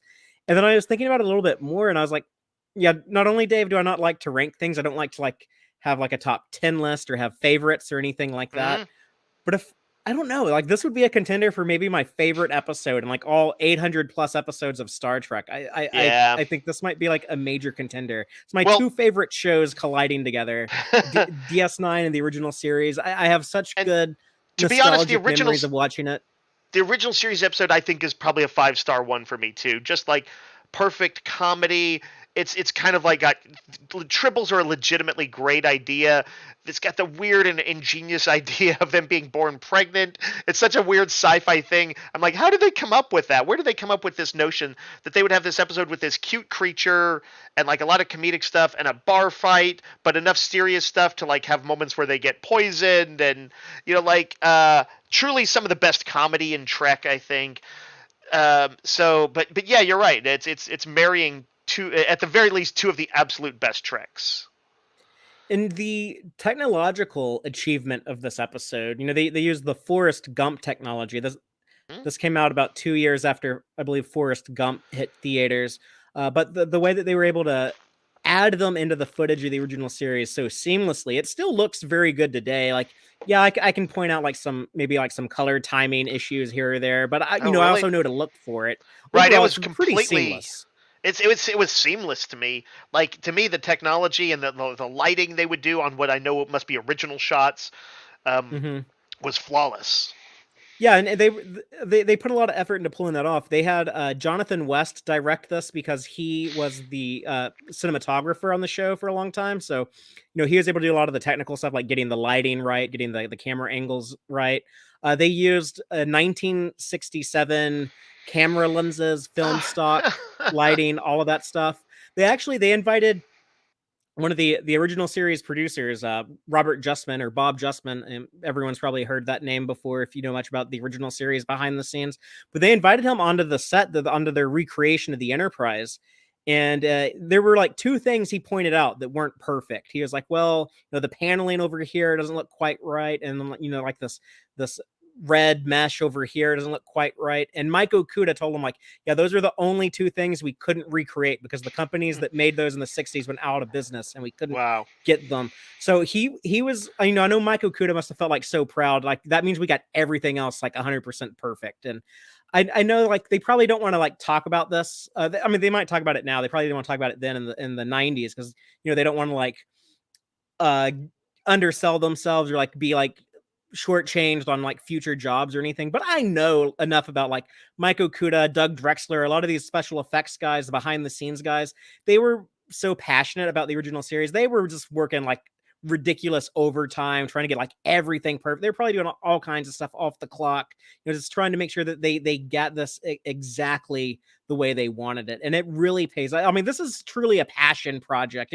If you can apply the word passion project to something that's in like a big franchise like Star Trek, like Yeah. this is unquestionably a passion project. The writers too, Ira and Ron Moore, both huge original series nerds. Like Deep Space Nine was the most reverent of the original series show and all like the Berman era. That's another reason why I love it so much. They Rick Berman didn't want them showing Andorians or Tellarites or Orions and stuff like that, but DS9 would at least like mention them all the time and stuff. They'd bring back a lot of Klingons from the original series, including Charlie Brill, who played Darvin. I thought that was He ingenious, and comes back. I didn't realize it was him at first. I was looking up something on it, and I was like, "Holy shit, it's the same actor and everything." Yeah. Do you know the That story on that? yeah, there was like a weird thing where they were talking about him, and like he was in the bar just a few seats down or wherever Yeah, they were. I think it was a pizza place, but yeah, Yeah. but like they looked over and like there he was. Man, I don't believe in serendipity and fate or anything, but that moment would probably make me at least temporarily believe in it. Yeah, Ira Stephen Bear, I think, even said at one point, he said, if there is a god, he's clearly a Deep Space Nine fan. Because that was some weird shit to happen. Well, it's a really cool premise that this guy, who's basically a genetically altered Klingon, has been like Like stuck Ash on Tyler. he's been stuck on Cardassia, I guess, and Yeah, it's during just been the like Klingon stewing. War. Yeah, he's been stewing, and yeah, like it's a great way to set up your ridiculous premise. And I also want to compliment the new material they brought to the table, which like the temporal investigators, who kind of have the almost dragnet banter, completing each other's sentences. Dolmer and Leslie. Do you know the deal with their names? No. Dolmer and Leslie, they're respellings. What do you call that? Anagrams. Yeah. But they're Mulder and Scully, like with the letters rearranged. Dolmer and Leslie. Son of a bitch. That's pretty good because they sound like Trek names too. Yeah, and they also kind of sound like boring bureaucrat names. Yeah, Like they're not like exciting names. Yeah. The line, I jotted this down because it cracked me up among their various dry banter. Of course, I love that they hated Kirk for all his time travel offenses. That they Man like was a menace. Yeah, but it was when they're talking to Cisco and they're like, so you're not contending it was a predestination paradox, a time loop that you were meant to go back to the past? And Cisco's like, no, and they're like, good, we hate those. Yeah, like that's practically sort of a meta commentary on how a lot of time travel stories have worked, but it's so good. Like this is absolutely the kind of episode where you can make those kind of comments. yeah. Just some real quick highlights for me. I love seeing the original series Enterprise recreated on Deep Space Nine. It looked great. So did the D7, and that is how it looked in the 90s. Like I wondered if when they did, like if that somehow got an upgrade when they did the effects for the new TOS stuff. But you know what I'm talking about. All the effects upgrades for TOS remastered, like because no, I was they built it does a new, look fantastic. They built a new model in '96 when they shot this. They just copied the original series one. It was like half the size, but they matched it up as best they could. The D7 looked great. Is it CG though? No, it's a model. These are all model shots. God, I thought it was CG. Man, that's pretty cool. The K7 looked fantastic, and then like all the interiors. This is why I say like I love when they respect these original designs and they're able to like reproduce them. Dax being the original series fan, just like, oh yeah, like I remember this era and stuff, and her reaction when her and Cisco step out into the corridor. Avery Brooks and Terry Farrell did not see the set until they actually stepped out there, and so like their reactions where they're like trying to like hide their smiles and stuff, like that was their genuine reactions. That's so good. What a bunch of great things sort of came together on that. Yeah, the joke about the Klingons, the elephant in the room, Worf looks different than these Klingons, and just at the time, I guess the official stance from Star Trek was like, we're not going to get into that, we're not going to explain it. It's a long story. Of course, Enterprise eventually would, but the two explanations that like O'Brien and Bashir suggest here, was it genetic engineering? Was it viral mutation? both of those things actually play a factor when we learn out why the Klingons go from ridged to smooth heads in Enterprise season 4. They use both those, and maybe one day we'll learn like why do the Klingons look different in Discovery. I think Strange New Worlds or someone might tell that story at some point. Sure, but yeah, it's a great, succinct, and funny explanation in this. If your plans are to go no further than that, it's perfect. Um, Father, I wanted to quick mention one or two things. I think the gear up sequence is one of my favorite moments in all of Trek. Yeah, Where they look they like cosplayers. It looks like the experience I had at Star Trek Mission Chicago, because I had so many friends that were there with me when we all like met up and we're all like standing there in Starfleet uniforms. It felt like that. It felt like, oh look, like we're like a crew that we're cosplaying as. So yeah, it was a beautiful moment. Um, I also wanted to mention just one or two other good bits in it. The Bashir and O'Brien having to bluff when that crewman catches them messing with a panel. I was like, oh, that's actually a pretty good bit of cover where Bashir's like, oh, O'Brien's suffering from work-related Yeah. stress. I've been told um, that guy becomes a character on Scrubs. He's like a one of the doctors or something. I didn't oh, watch that show, but I'm he told did if you're a seem kind of fan familiar. I saw a of little bit of Scrubs, you'll Scrubs. recognize him. And I liked also the Bashir with the sort of Back to the Future moment, wondering if the woman who flirted with Yes, his Lieutenant like Watley. might be his like great grandmother, I think is what he says, and that maybe if he doesn't have sex with her, that he'll never be born. He was very into the idea of banging his great grandmother. Yeah, I I feel mean, like that had to be like a Back to the Future, just a mm. little riff and sort of commentary on that particular weird bit from Back to the Future, but. Yeah. Anyway, yeah. It's one of those where I could keep going on and on with it. I did like that at the end. That last thing I want to say is that I like that the temporal investigations guys seem to sort of soften at the end. And one of them says is like, yeah, I probably would have tried to meet Kirk too. What a boss move from Cisco when he straight up told them like, yeah, I went up and shook hands with Kirk. Like, how could I not? Yeah. Yeah, it's true, and it's another one of those great bits of integration in is with the seamless Forrest Gump tech. Um, so that yeah, like when I saw this at a time that I had not watched any Deep Space Nine and wasn't planning on watching Deep Space Nine, I was just like, oh, let's see this one that I hear they did some technology thing. I remember seeing it and thinking, huh, that was actually really good. and, I was stupid not to have started watching Deep Space Nine then, but that was the 90s. I guess if I had to complain about something in this episode, I would say maybe it's a little noticeable that the footage of Kirk meeting Cisco is from Mirror Mirror. He's like Lieutenant. But anyways, like I got to Right, give him a just that you pass know on the that. scene. The other thing is the Bajoran orb of time. Hmm. It very conveniently transports them not only through time but also through space. It takes them to K7. But like the Bajoran orbs. The prophets work in mysterious Yeah, ways, the Fatheree. prophets work in mysterious. Maybe the prophets are fans of the Trouble with Tribbles too. They wanted to see that episode revisited. So, but that's all I got on this one. A great Yeah, let's episode. jump And ahead. yeah, if you want to watch it with us, join our Patreon. We'll be watching it in the Patreon watch party on July 30th. Um, but I guess the end of the episode, like they save Quark for that moment at the end. He doesn't have a single line of dialogue. We just see him surrounded by tribbles. Yeah, The, it's the that is a it's also it's a good ending. That's how you end a triple episode. Yeah, you end it with a joke about there being too many tribbles. Yep. Um, let's move on to season 5, episode 7. Let He Who Is Without Sin, written by Ira Stephen Bear and Robert Hewitt Wolf, directed by Odo, directed by Rene Aubergenois. A stormy vacation on Ryza is the result of Worf's distrust of Dax and his abetment of a man who wants to impose traditional values on the pleasure planet. Is that abetment? I don't know what that word means. Yeah, like aiding and abetting. Okay. Oh, okay. It's like same root.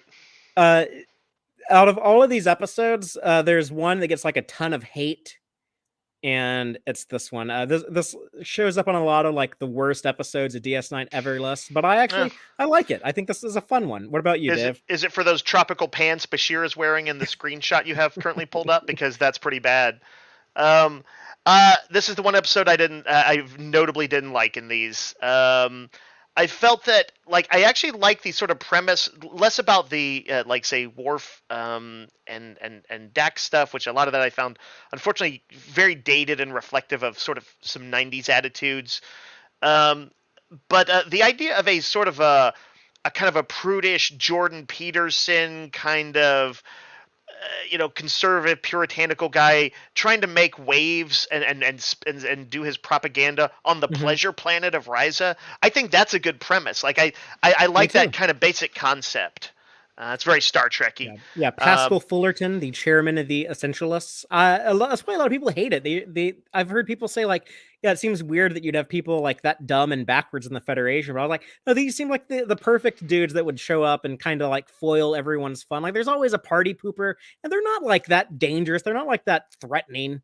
They actually like go out of their way to be kind of non-violent throughout this. Maybe they get a little carried away when they're about to unleash earthquakes at the end, but yeah, it seems like I don't know, just like this is like that level of like cultural stupidity that I think you will never like completely eliminate. And in like the yeah, utopian era of like the Federation, instead of having like neo Nazis running around or flat earthers denying science, you'd probably have like someone like this, like the Essentialists.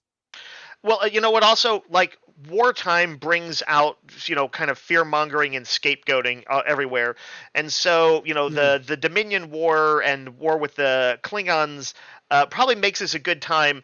The one thing that I thought like where I was kind of like, okay, he might have a point about this, was when he said like, basically, while you guys are sleeping around on this planet, what are you going to do when the Borg come knocking? And I'm like, well, I think they probably have a pretty good system of alliances with other planets for mutual protection. But the Borg are a pretty implacable enemy.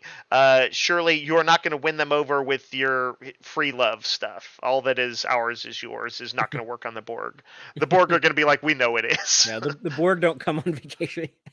um, although I wouldn't, I want to see a Borg in the in Bashir's tropical jammy jams now. But yeah, man, the I sort of felt like what I wanted though was because I want Federation, I want Starfleet people to be forward thinking, and I'm like, I feel like Dax and Worf feel like they really haven't communicated in this.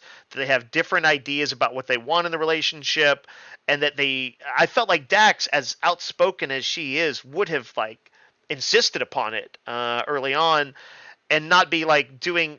I hated how the episode like kind of felt like it needed to like ultimately have her say, hey, I can be faithful, like and like didn't even entertain the possibility of any sort of other relationships. That Worf was so prudish about like, oh, it looks like Bashir is with somebody else and Lita's with somebody else. I hated his prudishness on it. I like it made me dislike Worf a lot for this episode. That's fair, but I always take that as being like in character to who he is. Like he's like in the Next Generation, he was always Well, the most like socially backwards person. they in some ways they explain his why he does it in this better than some of than they I think they had on Next Generation, where it's like, oh, this is kind of like born out of fear. I don't know if I necessarily needed the story of where he soccer head butted a kid to death as a Mm. kid I to learn love that that. story. I love Uh, that story so much. I love the way Michael Dorn performs Worf when he's telling that story. But it's something that they teased before, Guinan told Worf, like, I know Klingons that laugh and party all the time. Like, why don't you? And and right, and something that Dax had brought up to Worf about like, yeah, like why don't you cut loose like a lot of Klingon dudes right. do? Like you follow all the discipline and battle strictures of the Klingons. Why don't you also have some of their exuberance? I thought that was Right. a really that was actually an insightful moment in an episode I otherwise was not too fond of.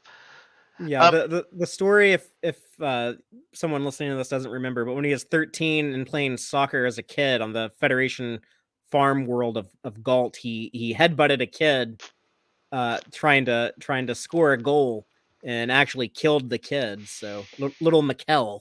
So he learned to live with restraint after that. It was never the same. He used to be the wild one. He was the wild Klingon boy. Everyone on the planet knew him until that day. Yeah, there's some germs of some good ideas in this one. Among them, had they talked about it with a little bit more sophistication, I actually liked the what do they call it, like the Bajoran rite of separation.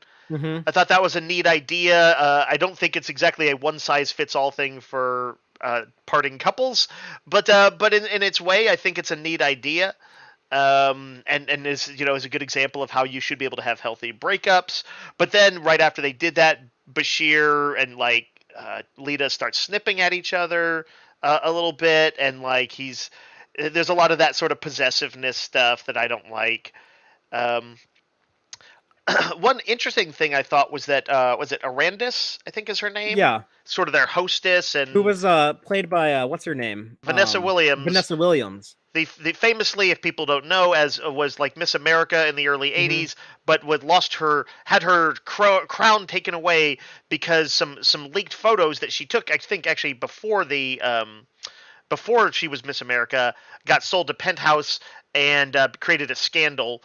Um, Specifically, by the way, this is the part that interests me. I heard a podcast talking about it recently and kind of revealing a lot about that things not known about that.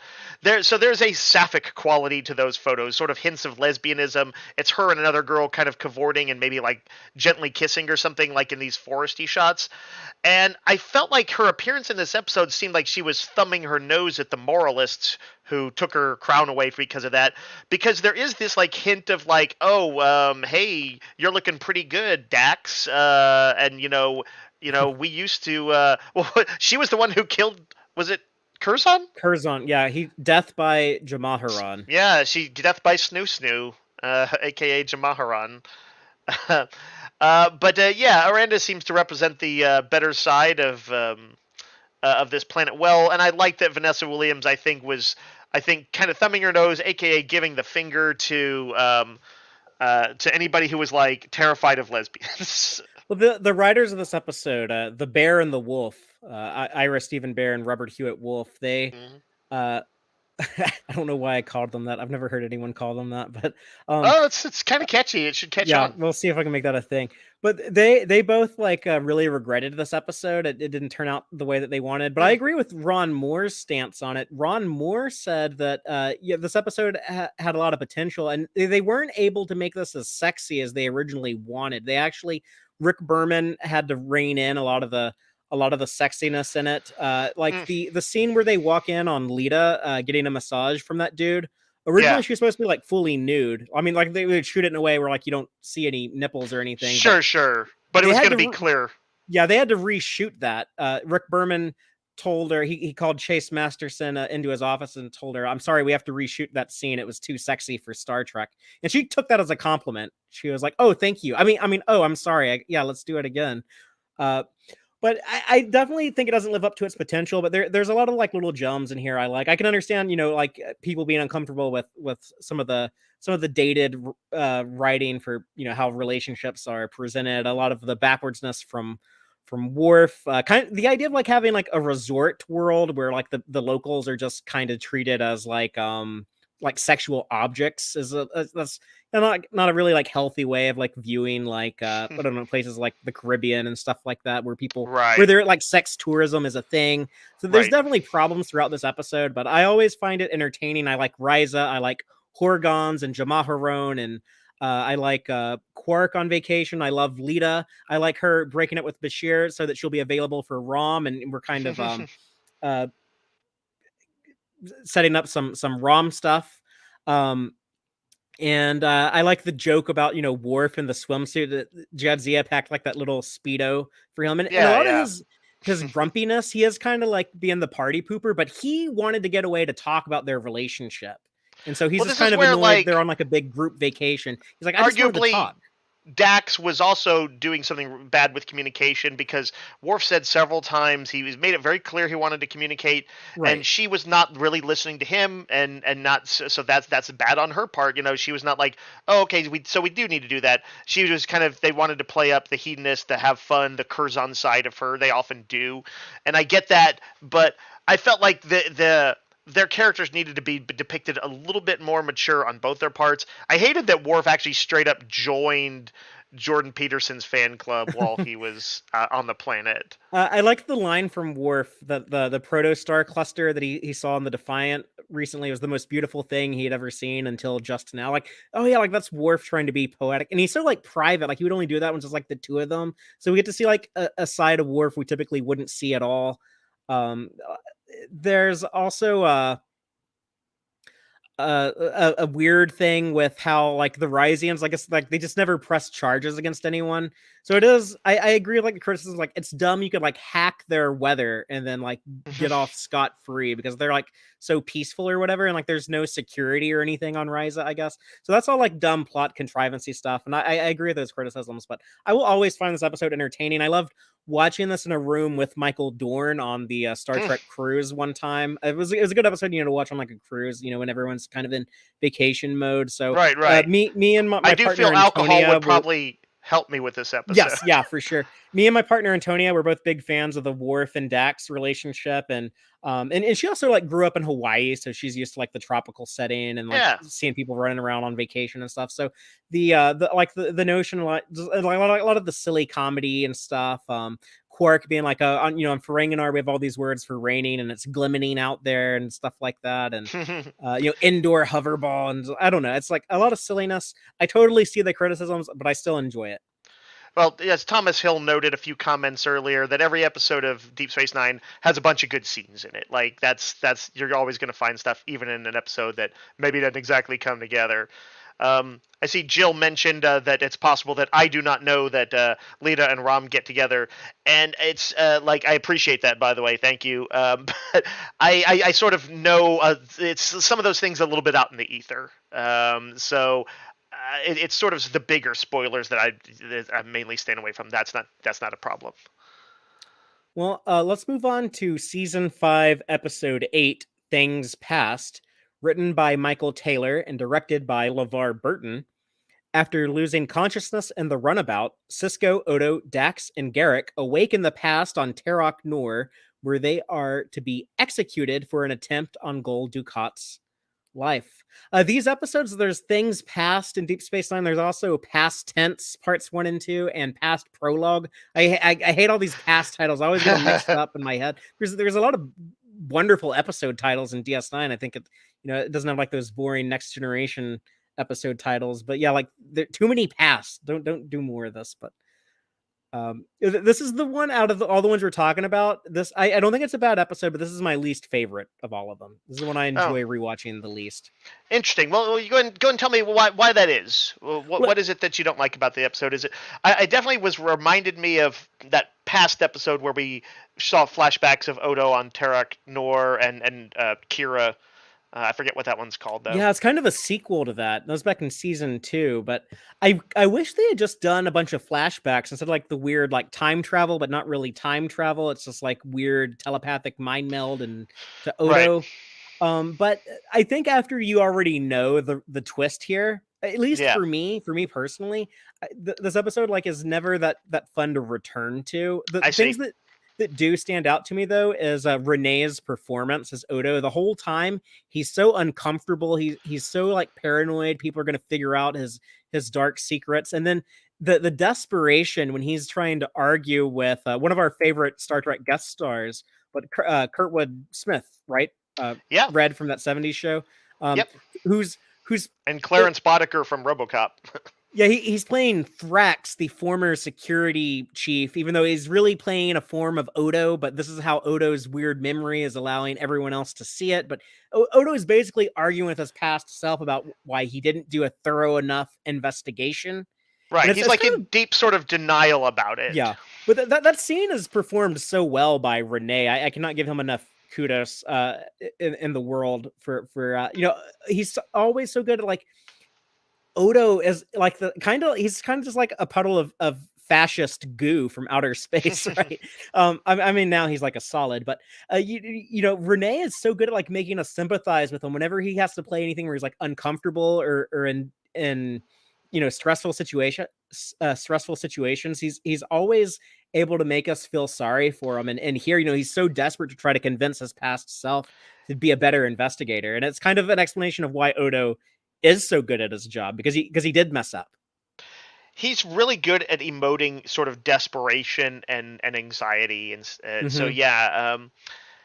I did like this episode. I think you're probably right that it's one of those ones where it'll be a little bit hard to rewatch just because once you sort of know it, you might just be sort of marking time.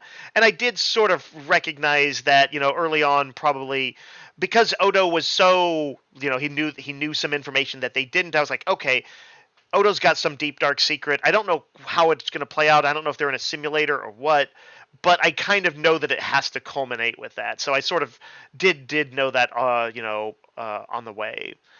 Um, I want to real quick mention that I have, broadly speaking, loved Garrick throughout this series. Even though he's been presented as a person who's done some very bad things too. I actually felt like I was more pissed off and disliked Garrick more in this episode for a few brief things than in any of the other ones he did.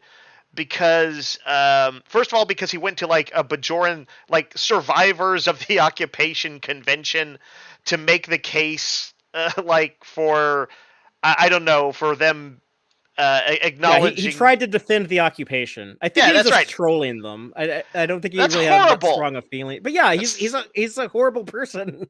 Well, I think I was sort of a little bit. I thought they were maybe a little ambiguous about it. Like, he clearly has a lot of hatred for his for Cardassians too. Well, he loves And Cardassians. what's that? He loves Cardassians. He does, but I guess he like sees all the hypocrisy and behind the scenes stuff too. But I think I thought that he had grown somewhat beyond his nationalism. Even though, to be fair, I guess they like when he showed Bashir a book, it was all about, it was a Cardassian nationalist book, and all that Hmm. stuff.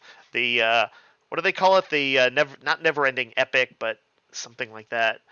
The Um, never-ending struggle. the never-ending struggle, yeah.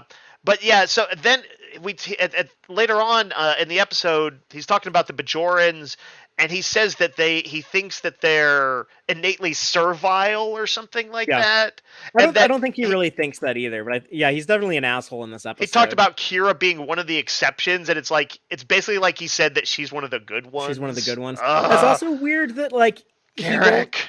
It's weird him and Odo are still doing that. Like you sure seem to know a lot about all the stuff, even though you're just a simple tailor. It's like Odo and Garrick had that whole adventure with the Obsidian Order and Anobran Tain. Like like this guy used to be part of the Obsidian Order. Like, why are we still doing this? So that's Yeah. always a little weird to see. But um, I did what? like the sense of suspense in the episode. I'm a fan of suspense as a genre, and so that sense of like they're like marching towards their execution Hmm, was pretty good stuff to me. I did like to see how like innovative they could be in trying to get out of it. And I love that they immediately like went through basically what you would think of as the Star Trek possibilities for the situation they're in. They're like, oh, did we time travel? Or is this an alternate dimension?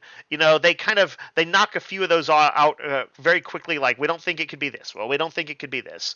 But they do acknowledge it pretty quickly, which I appreciated. Ducat gets some more screen time here, and he reminds us how creepy he is and how much of a Yeah. bad guy he is. But yeah, he does Even have the his fixation on the Bajoran women, and Yeah. he's Even though he didn't, he's like, I just want a friend or whatever. I'm like, there is like the shadow of sort of sexual predatory stuff going on that whole time. Um, yeah. and that borderline, like almost like too much, but it's also felt realistic, 100% realistic. And Um, his superiority complex, where he says, Bajorans are like children to me. I suppose, like any father, I just want what's best for my children, and I'm just trying to right, make them behave and keep them in line. And yeah, it's like it sounds like, I don't know, like how like Thomas Jefferson would have talked about his slaves or something. right. It's very disturbing. If you actually go and like read how people talked back then, it's god awful terrible. Well, I've read the infamous John Wayne interview from Playboy, and the one where he says that Yeah. until the blacks learn to better govern themselves, he's like, I'm for white supremacy. And like, Jesus Christ, he talks about them and Native Americans as in like their children. It's for sure it's this exact same fucking Like how thing. Gul Dukat talks about Bajorans. Uh huh. Yeah, like an arch villain. There's more Ducat stuff that I want to talk about in season 5, but I think I'll save it for a future appearance Some of other Gil Dukat. episodes, yeah. But yeah, like we're gonna get into some juicy Dukat stuff he soon. he for sure is like the most nuanced villain, for especially given like how terrible the stuff he did was. He is the most nuanced Yeah, villain but in he Trek. still cries over the grave of his former lover Yeah. in season 4 when we saw Indiscretion, or Yeah, you know Deep he's Space Nine hits you with the hard truth that even the worst people in the world sort of can move through space and as in very human ways at times. um. What did you think about the ending of this episode with Kira when Odo just seems like so ashamed and he says, you know, I'm not sure. I hope this was the only time I got innocent people killed, but you know, I honestly, like, how do I know that? Like, I'm sorry, I'm ashamed, and like Kira's disappointment in Odo. What do you think of that? I liked it. It's part of what made the episode for me. I thought it was honest. Um, I know that like you want all the characters on a show like this to kind of get along, but they've set up these dark moral situations, and I felt like they didn't back away from it. I know that like Kira wants to forgive him. She wants to, but like can't find herself to like kind of put those words out there, and does have this like I guess unresolved anger, of course, over it.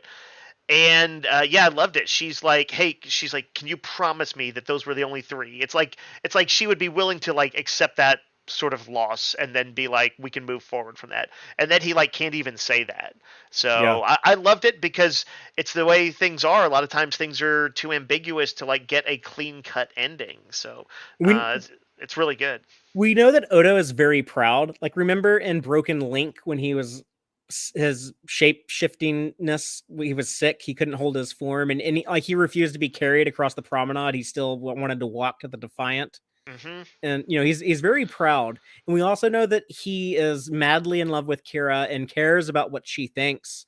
So for him to have to you know, have this conversation with her, like, you know, we can imagine like this is like his worst case scenario.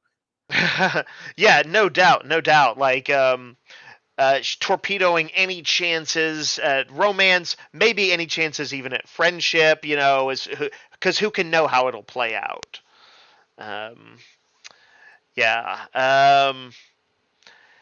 It's you said Fatheree just that the episode. I mean, did you like the ending? Out of curiosity. Yeah, no, I think it's very powerful. Again, like Renee's performances, like the scene of him arguing with uh Kurtwood Smith about like do a better investigation, and then like the scene him here with Kira, they're both fantastic. And yeah, they're even though like I don't have a ton of fun rewatching this episode, I'll say that it's good. I think I've said it before, but I think every episode in season 5 is at least okay. I know a lot of people are always gonna hate what do you call it, But like without the he who first, is without sin. But yeah. I think all of season 5 is at least okay, and yeah, I think this episode is good. It's I just just that, realized that's the second biblical quote episode. yeah, There was another one. I guess the one that was on the nor planet with the nor the battle to wartime. the strong. Yeah, interesting. I mean, I actually read the full biblical quote from the Battle to the Strong one, and it is a great piece of like of poetic thought in there. It is a great quote. Yeah, yeah. The Bible falls under the umbrella of like English literature that Star Trek refers Hmm. to a lot in episode titles. No different from like say Shakespeare or Hmm. anything else. But the only other thing I got on this episode, I guess, is Quark when he gets like the cheap Bajoran labor when he's like, okay, I'll let y'all out of lockdown, but you gotta do 12 hours of work with 2 5-minute breaks, and then you get like one strip of latinum each. So Yeah. Talking about episodes that make characters look bad. I yeah, guess Garrick and no Quark. no one looks good in this. Like, yeah, Yeah, Ducat is Garrett, terrible, Quark, Garrick and is Odo terrible, all kind of look like shit. Odo, yeah, everyone. Um, anything else before we move on to our Nah, final episode? let's close it out with let's climb the mountain. Okay, so that brings us to the last episode we're going to discuss tonight, season 5, episode 9, The Ascent, written by Ira Stephen Bear and Robert Hewitt Wolf, and directed by Alan Croker. When the runabout crashes on a barren planet, the freezing temperatures and lack of amenities induce Odo and Quark to get along or die. Dave, I really, really loved this episode as a kid in 1996. I think this is Hmm. my favorite of all of the all the enemy mine episodes, all the Hell in the Pacific. If you saw the movie with Lee Yeah. Marvin and Toshiro Mifune stuck on an island, but yeah, anytime in Star Trek where they strand like two characters on a planet or in a shuttle pod or Kira and whatever, Dukat have had to do that once or twice. I get a little burnt out with it. Like I think when Enterprise did this in that episode Dawn, that was actually like my least I've ever enjoyed an episode of Star Trek in my entire life. But as a kid, I thought this was like the best ever. Like now watching it does feel like a little trite. There's nothing too additional, too new to the formula. It's like, oh, like these two guys hate each other, but they actually kind of like each other, but they don't want to admit it. And as a kid, I was kind of fascinated by that. Now I've seen it a lot, but I think it still holds up as a pretty good episode. What about you? What was your opinion? It's a sort of more middle of the road episode for me. I think I have seen the trope a lot. I like the trope broadly. The part of me that likes to think that people from very different circumstances, even enemies, could bridge those bonds under duress. Hmm. It's a nice idea, and there's elements of in the real world that suggest that there's definitely some truthfulness to it. But it's yeah, I think I wanted something a little more out of it at the end. They kind of both end up in sick bay, like half dead, and then they kind of like sort of jokingly, with a little bit of knowing kind of it's not quite the truth, maybe they renew their enemy status at the end in their Mm-hmm. sick beds.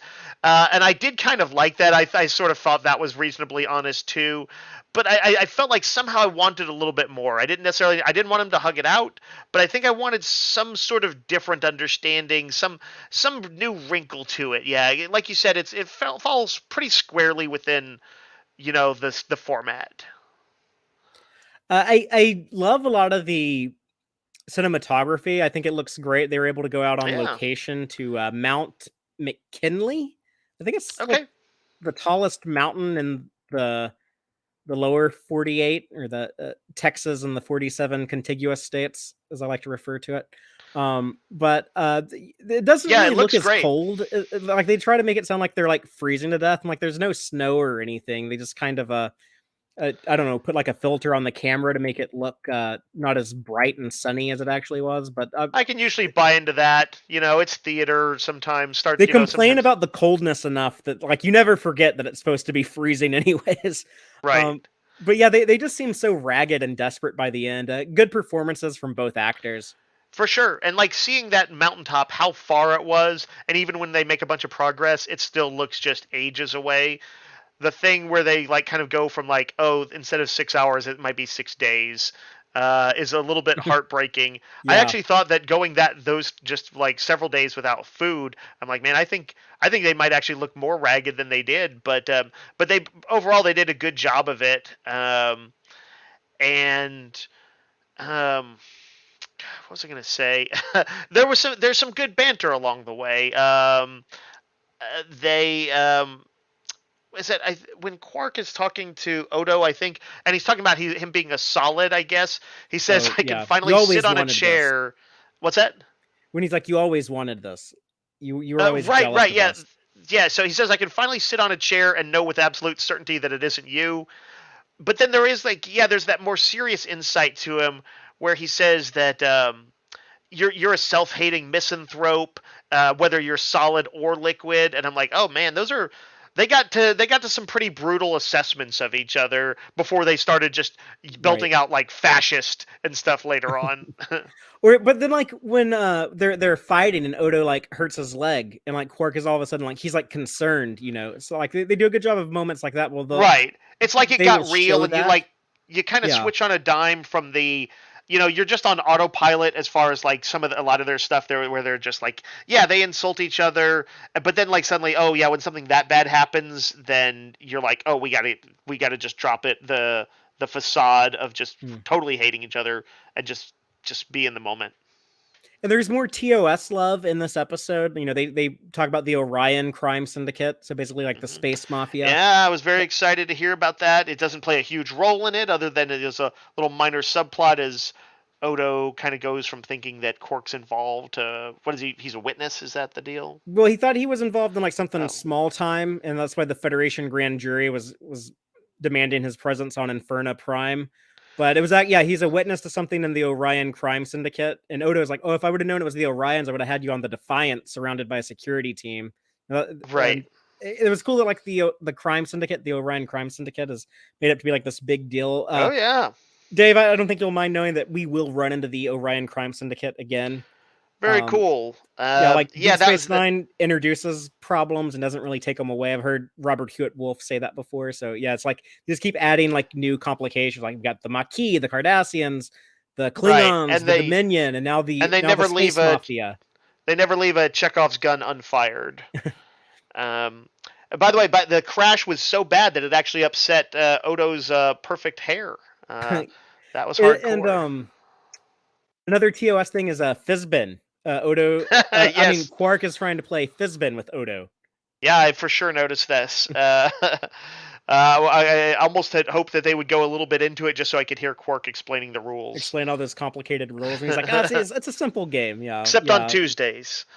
Uh, You know that scene where Quark grabs Odo's like reader and he's like sees he's reading this smutty romance The novel? romantic novel. Yeah, that Yeah. cracked me up as a kid because my grandma used to read books like that. And me and my sister would just like, as a joke, like we would like grab one of these books and be like, look at this. Like you open it up to like any page in there and it'd be something as his muscular hands caressed her hair, he pressed his lips against her tender breast. This is like the most pornographic trash ever. This is like every page would be like that.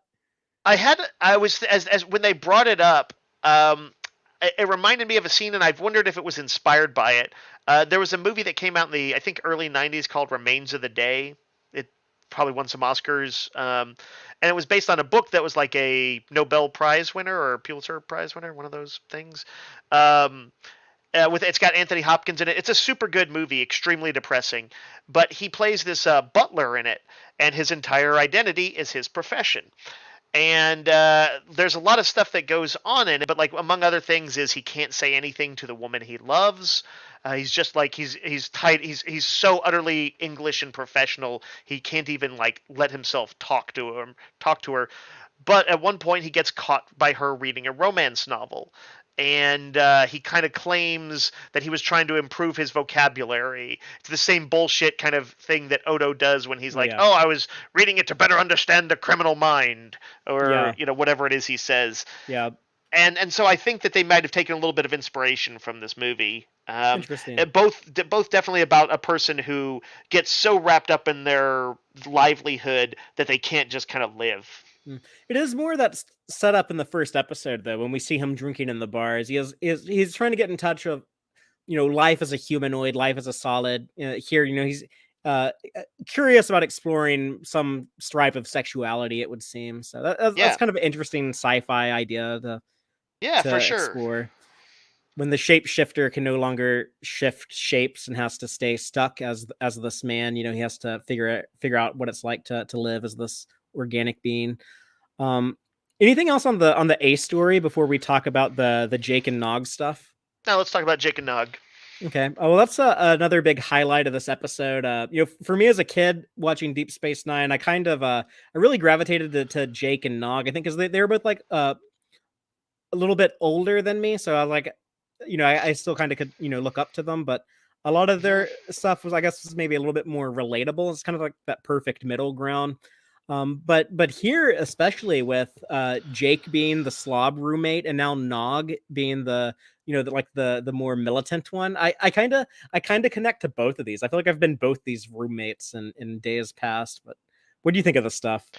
Uh, it was a little too shticky for me, is the honest truth. It was a little too, I don't want to say like sort of sitcom-y, like they really leaned into Nog as having kind of gotten real. They'd flipped roles, right? Nog had gone from being the Hmm. troublemaker to the studious, industrious Starfleet professional, and Jake as a writer was kind of. I'm like, I'm gonna be a knockabout writer, and I'm gonna kind of like see where life takes me and not take anything too seriously. Hmm. I like that underlying concept. I think I would have preferred it in it like a weirdly in a more serious format. This felt just like a little too sticky. I like that they have Nog back on the station for season 5. It's kind of like the Uhura thing in Strange New Worlds. I don't know if you remember me mentioning, but you'd ask like is Uhura like doing like the field studies and being like assigned like all these different departments on the ship.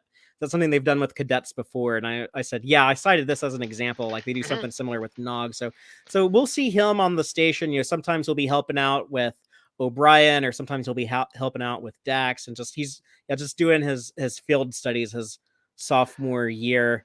I'll say this: I was happy to see Nog. Like, I like Nog as a character. I like Mhm. him and Jake together. This like particular plot, like, or just like the way they kind of expressed it, I didn't love. But uh, it was almost a little Shakespearean in the Cisco kind of trying to manipulate them into basically becoming buddies again. I love that That conversation between Rom and Cisco, where Rom's like, I think he's a changeling. I drew some blood while he was I asleep. love that. I love that. That was so good.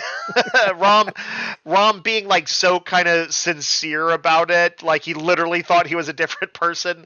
That was a bit of absurdity I actually loved. And I Um, love the idea of Nog editing Jake's writing and going in there and like changing the bad grammar and stuff. Like Jake is the dude who taught Nog how to read back in season oh 1. man, that's And now, right. now he's like correcting his grammar and stuff. So that kind Yeah. of cracks me up. By the way, he was writing past prologue. I was talking about like all the episode titles. So Hmm. I think the idea is that Jake is like writing like the stories of like Deep Space Nine. Like he's like writing like kind of like Okay. the episode. So he's documenting it. Like it would make like a good like book series or something. Like it probably should be like documented by the station commander's son. Yeah, that'd be kind of cool. I feel like his if what seem to know about his writing style is that he it's particularly likes getting inside people's heads, and he's not afraid to sort of show nuanced portrayals of people. I feel like that'd be pretty cool. But I guess that's all that we have out of tonight's sampling Yep, of episodes. So that's yep. gonna Only do one it. stinker. I mean, I think they're all good, but I will say that I think I don't know, it's hard to compare because we have trials and tribulations here, and I really like Parmok, and I really like nor the Battle of the Strong. But this might be the weakest part of the season, the way that we break them up into Interesting. like these three fragments. I'll be curious to get your opinion on that because there's some good stuff in the next two batches of episodes. But yeah, next week we're taking a break from DS9. We're going to be celebrating the 200th episode of Tex-Trek, and just kind of reflecting back on the last 5 years of Star Trek and doing our big celebratory thing. But then 2 weeks from now, we'll be talking about the next 9 episodes of Deep Space Nine, season 5. But Dave, I'm really looking forward to discussing those with you and getting your thoughts on seeing them for the first time. Yeah, I don't know if have I seen any of these episodes to the best of your knowledge, Fathery, because I haven't looked ahead to see. Not out of the next 9, you haven't. Nice. I see Geek Filter missed the Hi, trials Aaron. and tribulations talk, but of course we, like you said, we are going to be doing a watch along for patrons. Oh yeah, that's coming up So on the 30th. But yeah, it's still there shall be a return. It's going to be super fun to talk about. well, we'll go ahead and sign off for the night. But we will, as always, be back next week live on Friday at 7 p.m. Central and available to listen to wherever you get your podcast. And until next time, as always, live long and prosper, y'all.